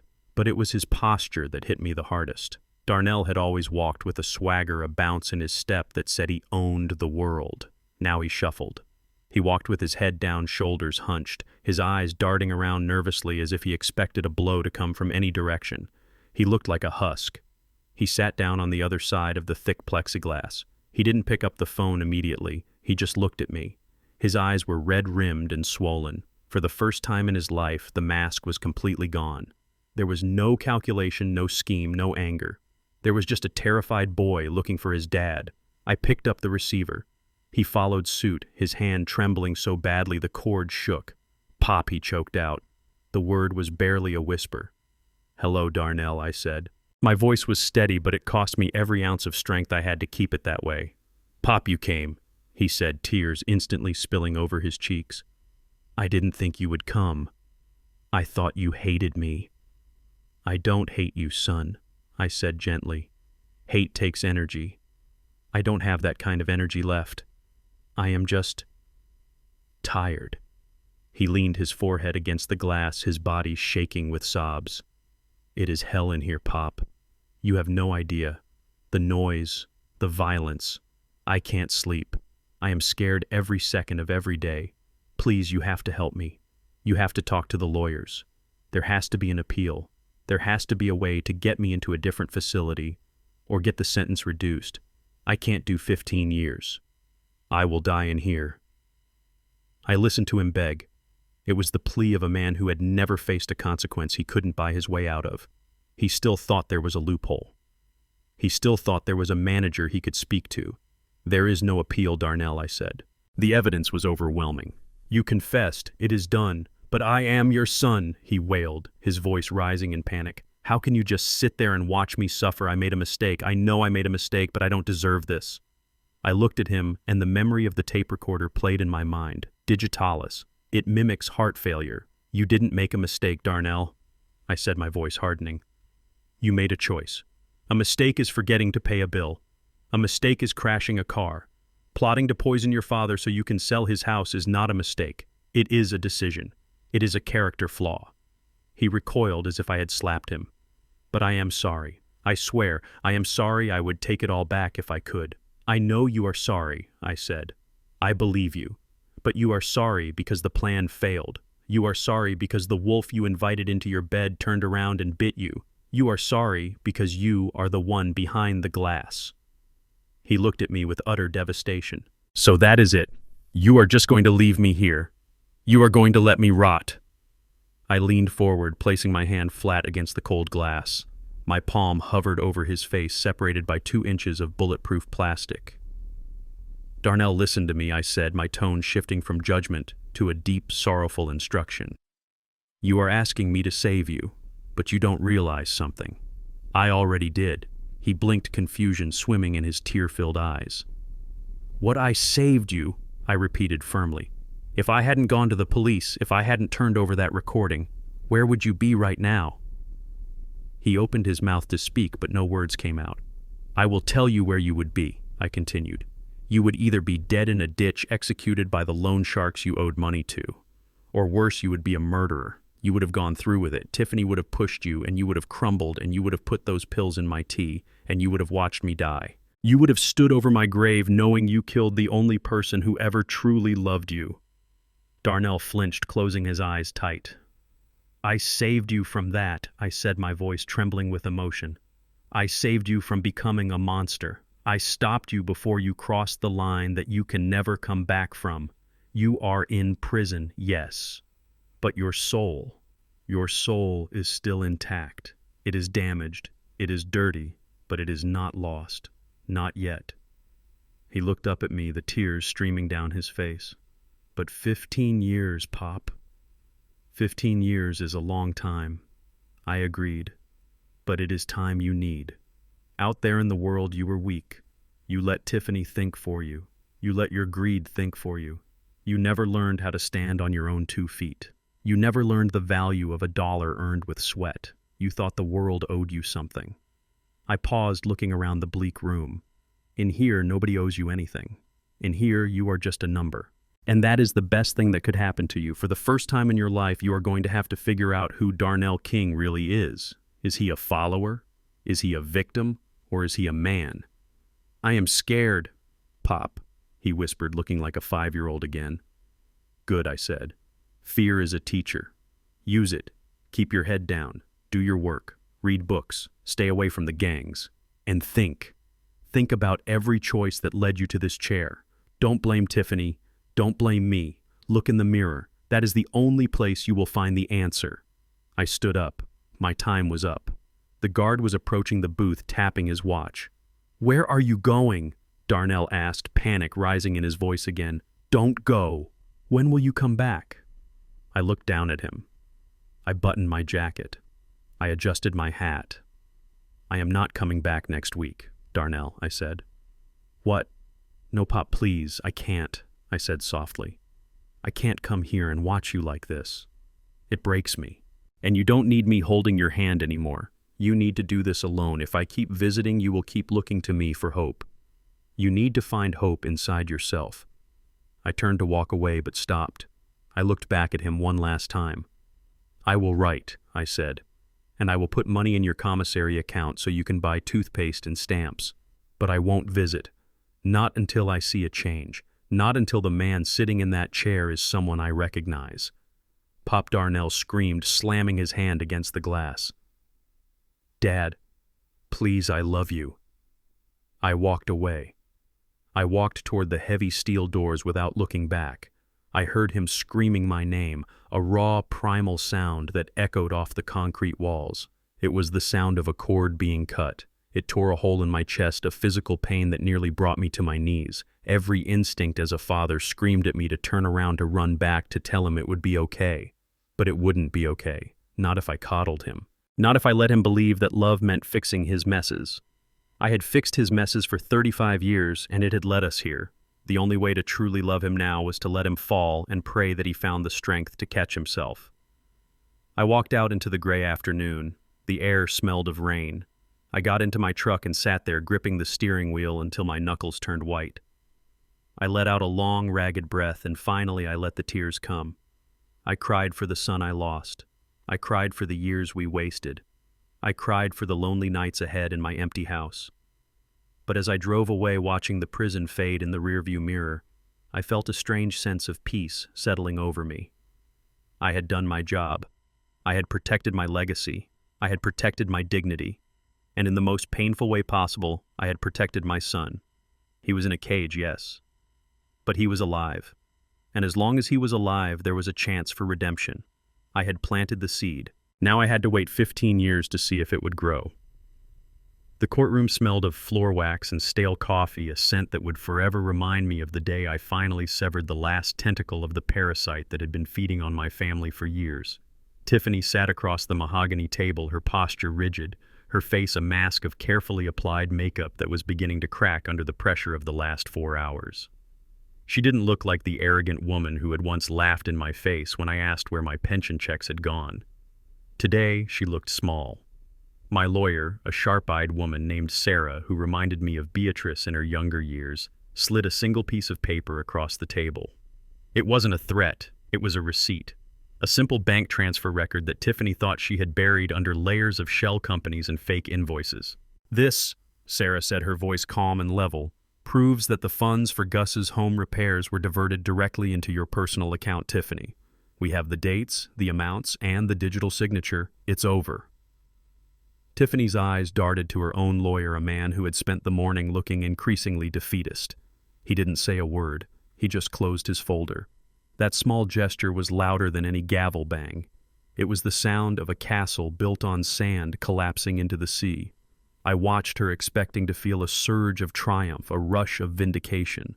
But as I looked at the woman who had helped corrupt my son, who had whispered poison in his ear and turned him against his own father for the sake of a luxury lifestyle, all I felt was a profound, exhausting relief. I wasn't happy to destroy her.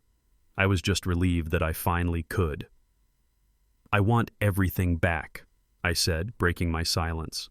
My voice was raspy, unused to the cold air of the legal chambers. "The car, the jewelry you bought with my retirement fund, the down payment on that condo, everything." "You can't do this," she hissed, her mask finally slipping, revealing the snarling creature beneath. "I have a reputation. If you drag this out, if you make this public, I'll be ruined. Who will hire me? Who will marry me?" I leaned forward, resting my calloused hands on the table, hands that had worked 40 years in a machine shop to build the fortune she had tried to steal in 4. "You should have thought about your reputation before you tried to put an old man on the street, Tiffany. You didn't care about my dignity then. Why should I finance yours now?" The settlement was signed an hour later. She left the room in tears, not of remorse, but of fury at having lost the game she thought she had rigged. I walked out of the courthouse and into the afternoon sun. I checked my phone. The notification from the bank confirmed the freezing of her assets. It was done. The leech had been removed. The wound would scar, but it would heal. The next week was the hardest yet the most necessary. I stood in the center of the living room of the big house on Elm Street. The house where Darnell had taken his first steps. The house where Beatrice and I had danced to the radio in the kitchen while the spaghetti sauce simmered. It was a beautiful house. It was a museum of memories, and it was too big for one old man and his ghosts. I had already hired the movers. They were efficient packing away books and dishes into brown cardboard boxes. I watched them strip the walls of the photos, Darnell at graduation, Beatrice in her garden, the three of us on a fishing trip. As the frames came down, leaving pale rectangles on the faded wallpaper, I realized I wasn't erasing my past. I was distilling it.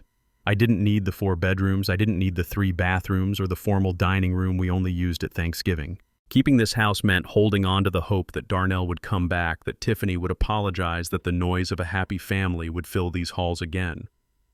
But that was a lie, and I had promised myself no more lies. "Are you sure about this, Mr. Miller?" the real estate agent asked, standing in the doorway with her clipboard. "The market is good, but this has been your home for 30 years. "It was a home," I corrected her gently, running my hand along the banister one last time. "Now it's just real estate. Sell it." The sale went through in record time. The check was substantial enough to buy a small island if I wanted to vanish. But I didn't want to run away. I wanted to build something real, something that couldn't be corrupted. I took the majority of the money, the blood money, as I thought of it, the wealth that had attracted the greed in my son and his partner, and I walked into the office of the dean at the local technical college. Beatrice had always said that honest work was the best prayer. She respected men who could fix things, who could build. "I want to start a scholarship," I told the dean, a surprised look on his face as I laid the check on his desk. "For kids who don't have rich parents, kids who want to learn to be mechanics, welders, plumbers, kids who know the value of dirty hands." "We can certainly do that," the dean stammered, looking at the number on the check. "What shall we call it?" "The Beatrice Miller Fund," I said, feeling a lump form in my throat. "Name it after my wife. She was the one who kept the engine of this family running." Signing those papers gave me more joy than any luxury car or vacation ever could. I wasn't just giving away money, I was planting seeds. Somewhere a kid like I used to be, hungry, ambitious, but broke, would get a chance to make a life for himself. A life he earned. A life no one could take away from him because he built it with his own 2 hands. That was the legacy Beatrice deserved. Not a son in prison, but 100 young men and women building a future. 2 months later, I sat on the balcony of my new apartment. It was on the 4th floor of a quiet complex near the park.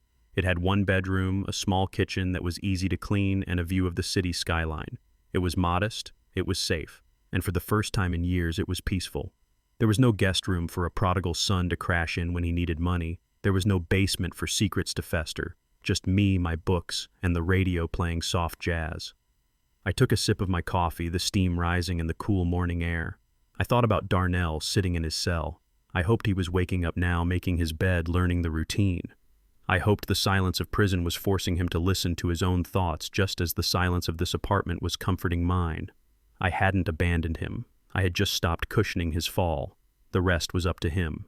My phone buzzed. It was an email from the college. The first recipient of the Beatrice Miller Scholarship had been selected, a 19-year-old girl named Sarah who wanted to be a diesel mechanic. She had written a thank you letter attached to the email. "Dear Mr. Miller," it read, "you don't know me, but you've changed my life. I promise I won't let you down. I'm going to work harder than anyone else." I put the phone down and wiped a single tear from my cheek. I looked out at the horizon where the sun was breaking over the buildings, painting the world in gold and orange. I had pruned the dead branches. I had cut away the rot that threatened to kill the tree. It had been painful, God, it had been the most painful thing I had ever done. But as I sat there breathing in the fresh morning air, feeling the warmth of the sun on my face, I knew the tree would survive. It was smaller now, scarred and weathered, but the roots were deep, and for the first time in a long time, it was growing towards the light. This was order. This was dignity. This was the quiet, enduring victory of a man who finally learned to love himself enough to say no.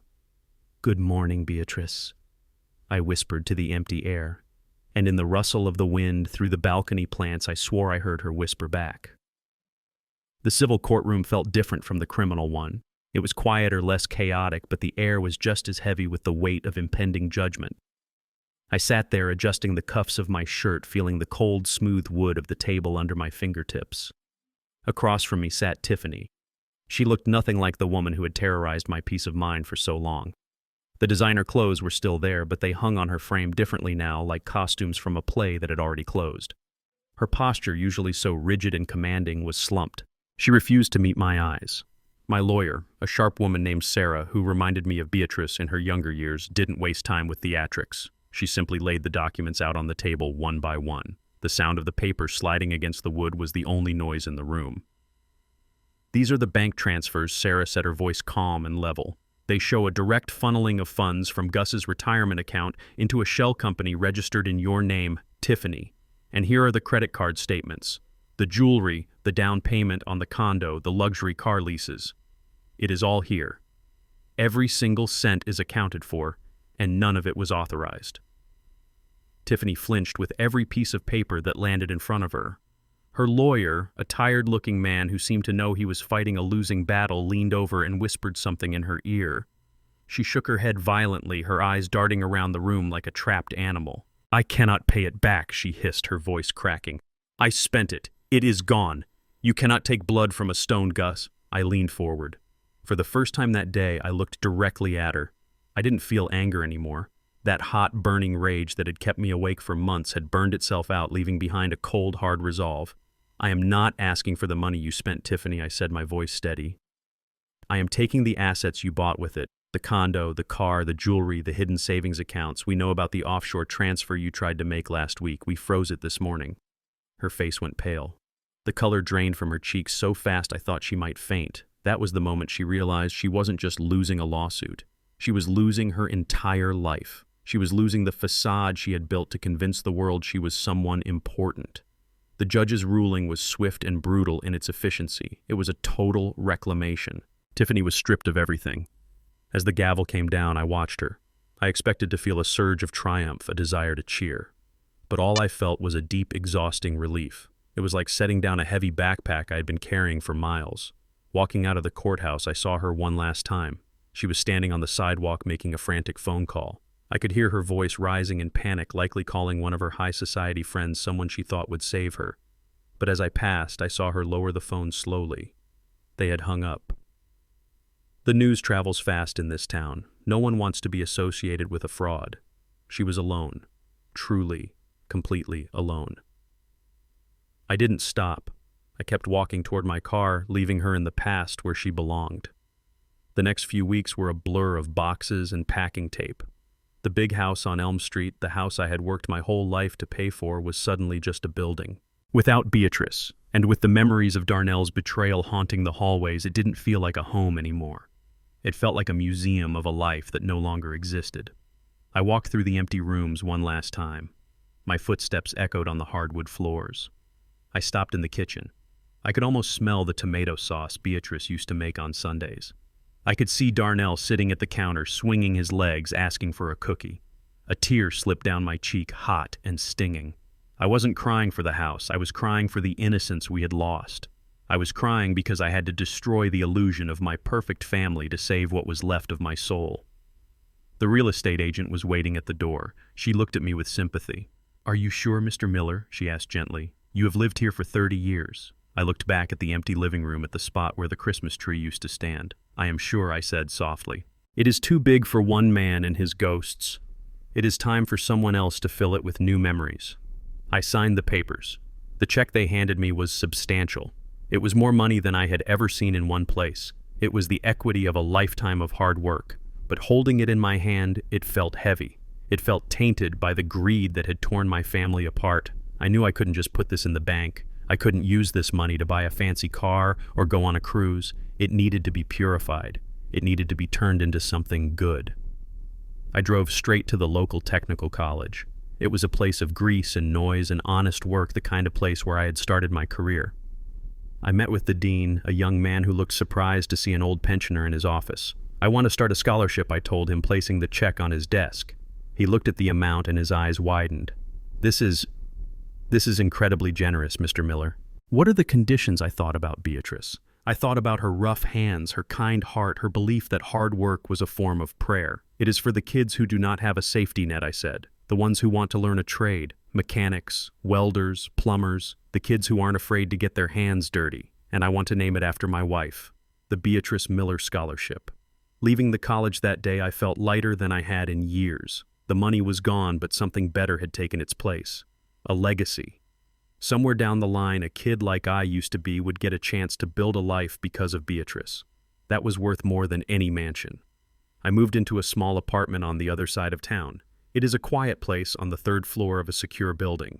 There is a doorman named Heavyset Jovial Fellow who greets me every morning. The apartment has one bedroom, a small kitchen, and a balcony that overlooks the park. It is simple. It is manageable.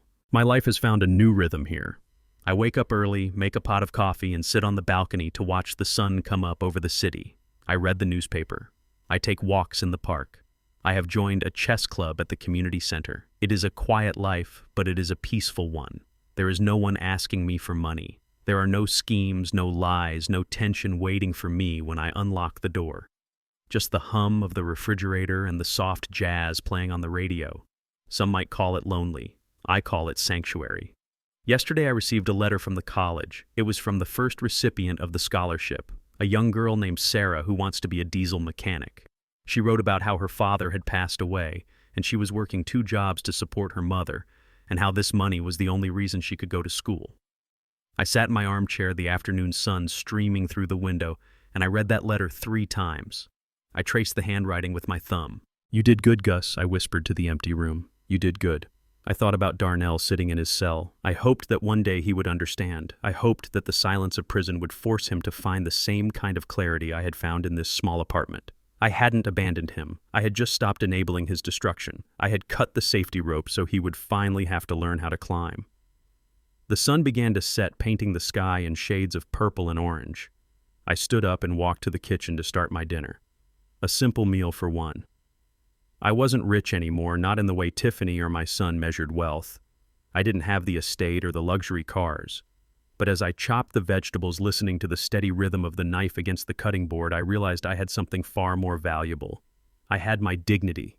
I had my peace. And for the first time in a long, long time, when I looked in the mirror, I liked the man staring back at me. I had walked through the fire, and I had come out the other side. Scarred, yes, but standing tall. "Good night, Beatrice," I said to the photo of her on the mantelpiece. We made it. And in the quiet of my safe small home, I felt her smile. Order had been restored. The storm was over, and I was ready to live the rest of my days in the calm. The alarm clock didn't ring. It didn't have to. I was awake before the sun, watching the gray light filter through the sheer curtains of my new bedroom. For the first time in 20 years, I didn't wake up with a knot of anxiety in my stomach. There was no dread about what crisis awaited me, no mental rehearsal of arguments I would have to have with my son, no fear of checking my bank balance. Just the soft, rhythmic hum of the city waking up below me. I swung my legs out of bed, and their joints popped a familiar morning greeting from my 70-year-old body. But even that ache felt different today. It was just age, honest and natural. It wasn't the weight of the world crushing my spine. Today was a fishing day. I moved to the kitchen, the small, efficient space that I kept immaculate.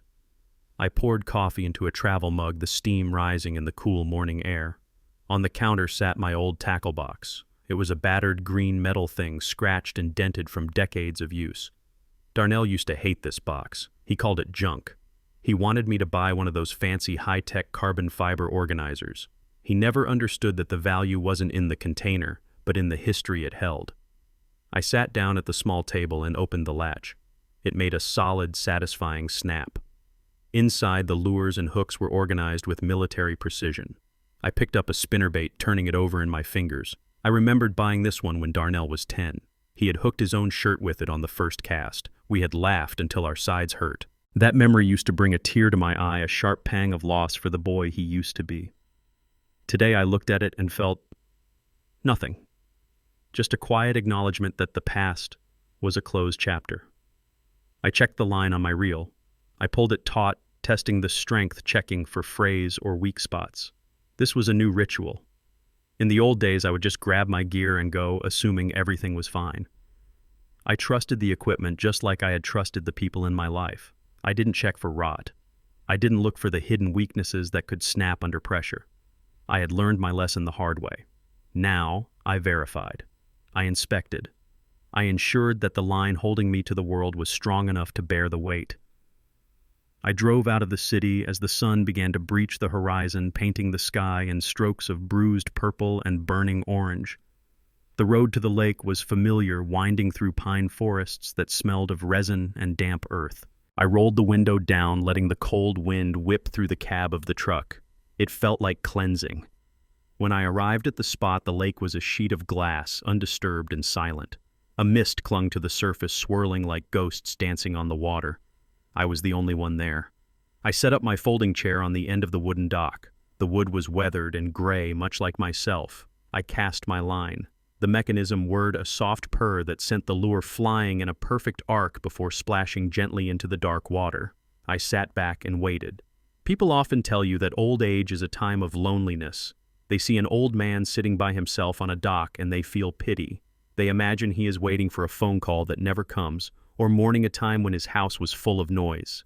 They don't understand the difference between being alone and being free. For years, I was never alone. My house was full. It was full of demands. It was full of manipulation. It was full of a son who looked at me and saw an ATM, and a woman who looked at me and saw an obstacle. I was surrounded by people, yet I had never been more isolated. I couldn't speak my truth. I couldn't protect my dignity. I was a prisoner in my own home, holding my breath, walking on eggshells to avoid the next explosion. Now sitting here in the silence, I took a deep breath.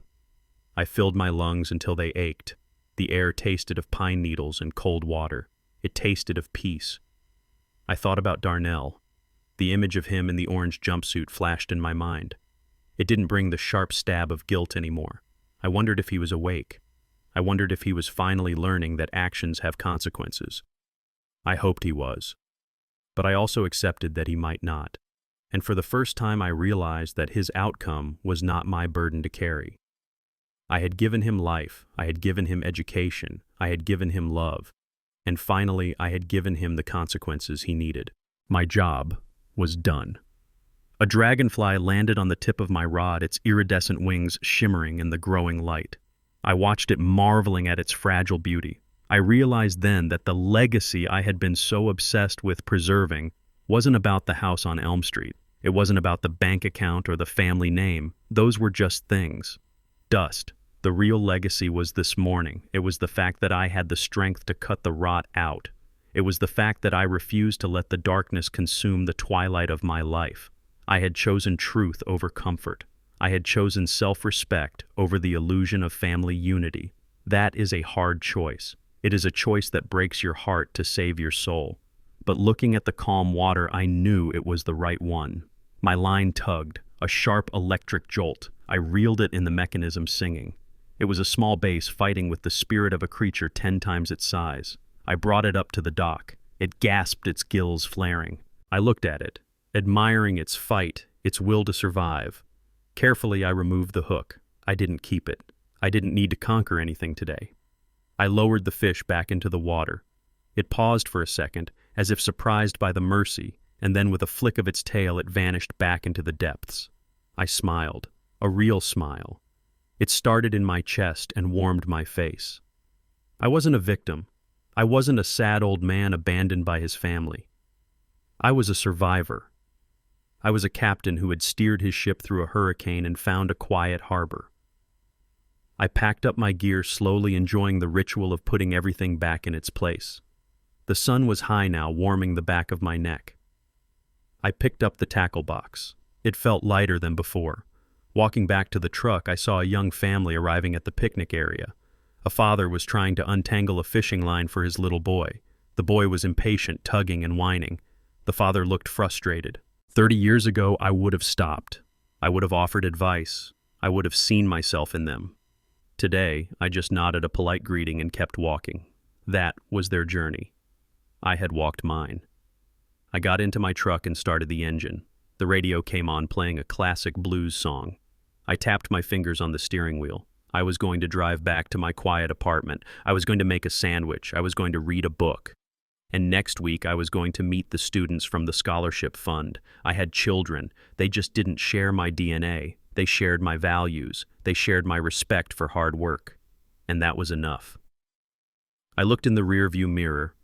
I saw an old man with white hair and wrinkles, but his eyes were clear. There was no fear in them. "You made it, Gus," I said aloud. "You made it." I put the truck in gear and drove away from the lake, leaving the ghosts behind in the mist. The road ahead was open, and for the first time in a long time, I was excited to see where it led. They say blood is thicker than water, but sometimes blood can be toxic. I spent 70 years building a legacy, not realizing the termites were breeding right in my living room. My son mistook my silence for senility and my kindness for weakness.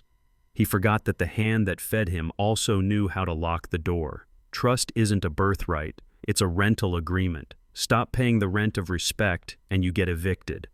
I didn't lose a son, I lost a parasite. And for the first time in years, I can finally breathe.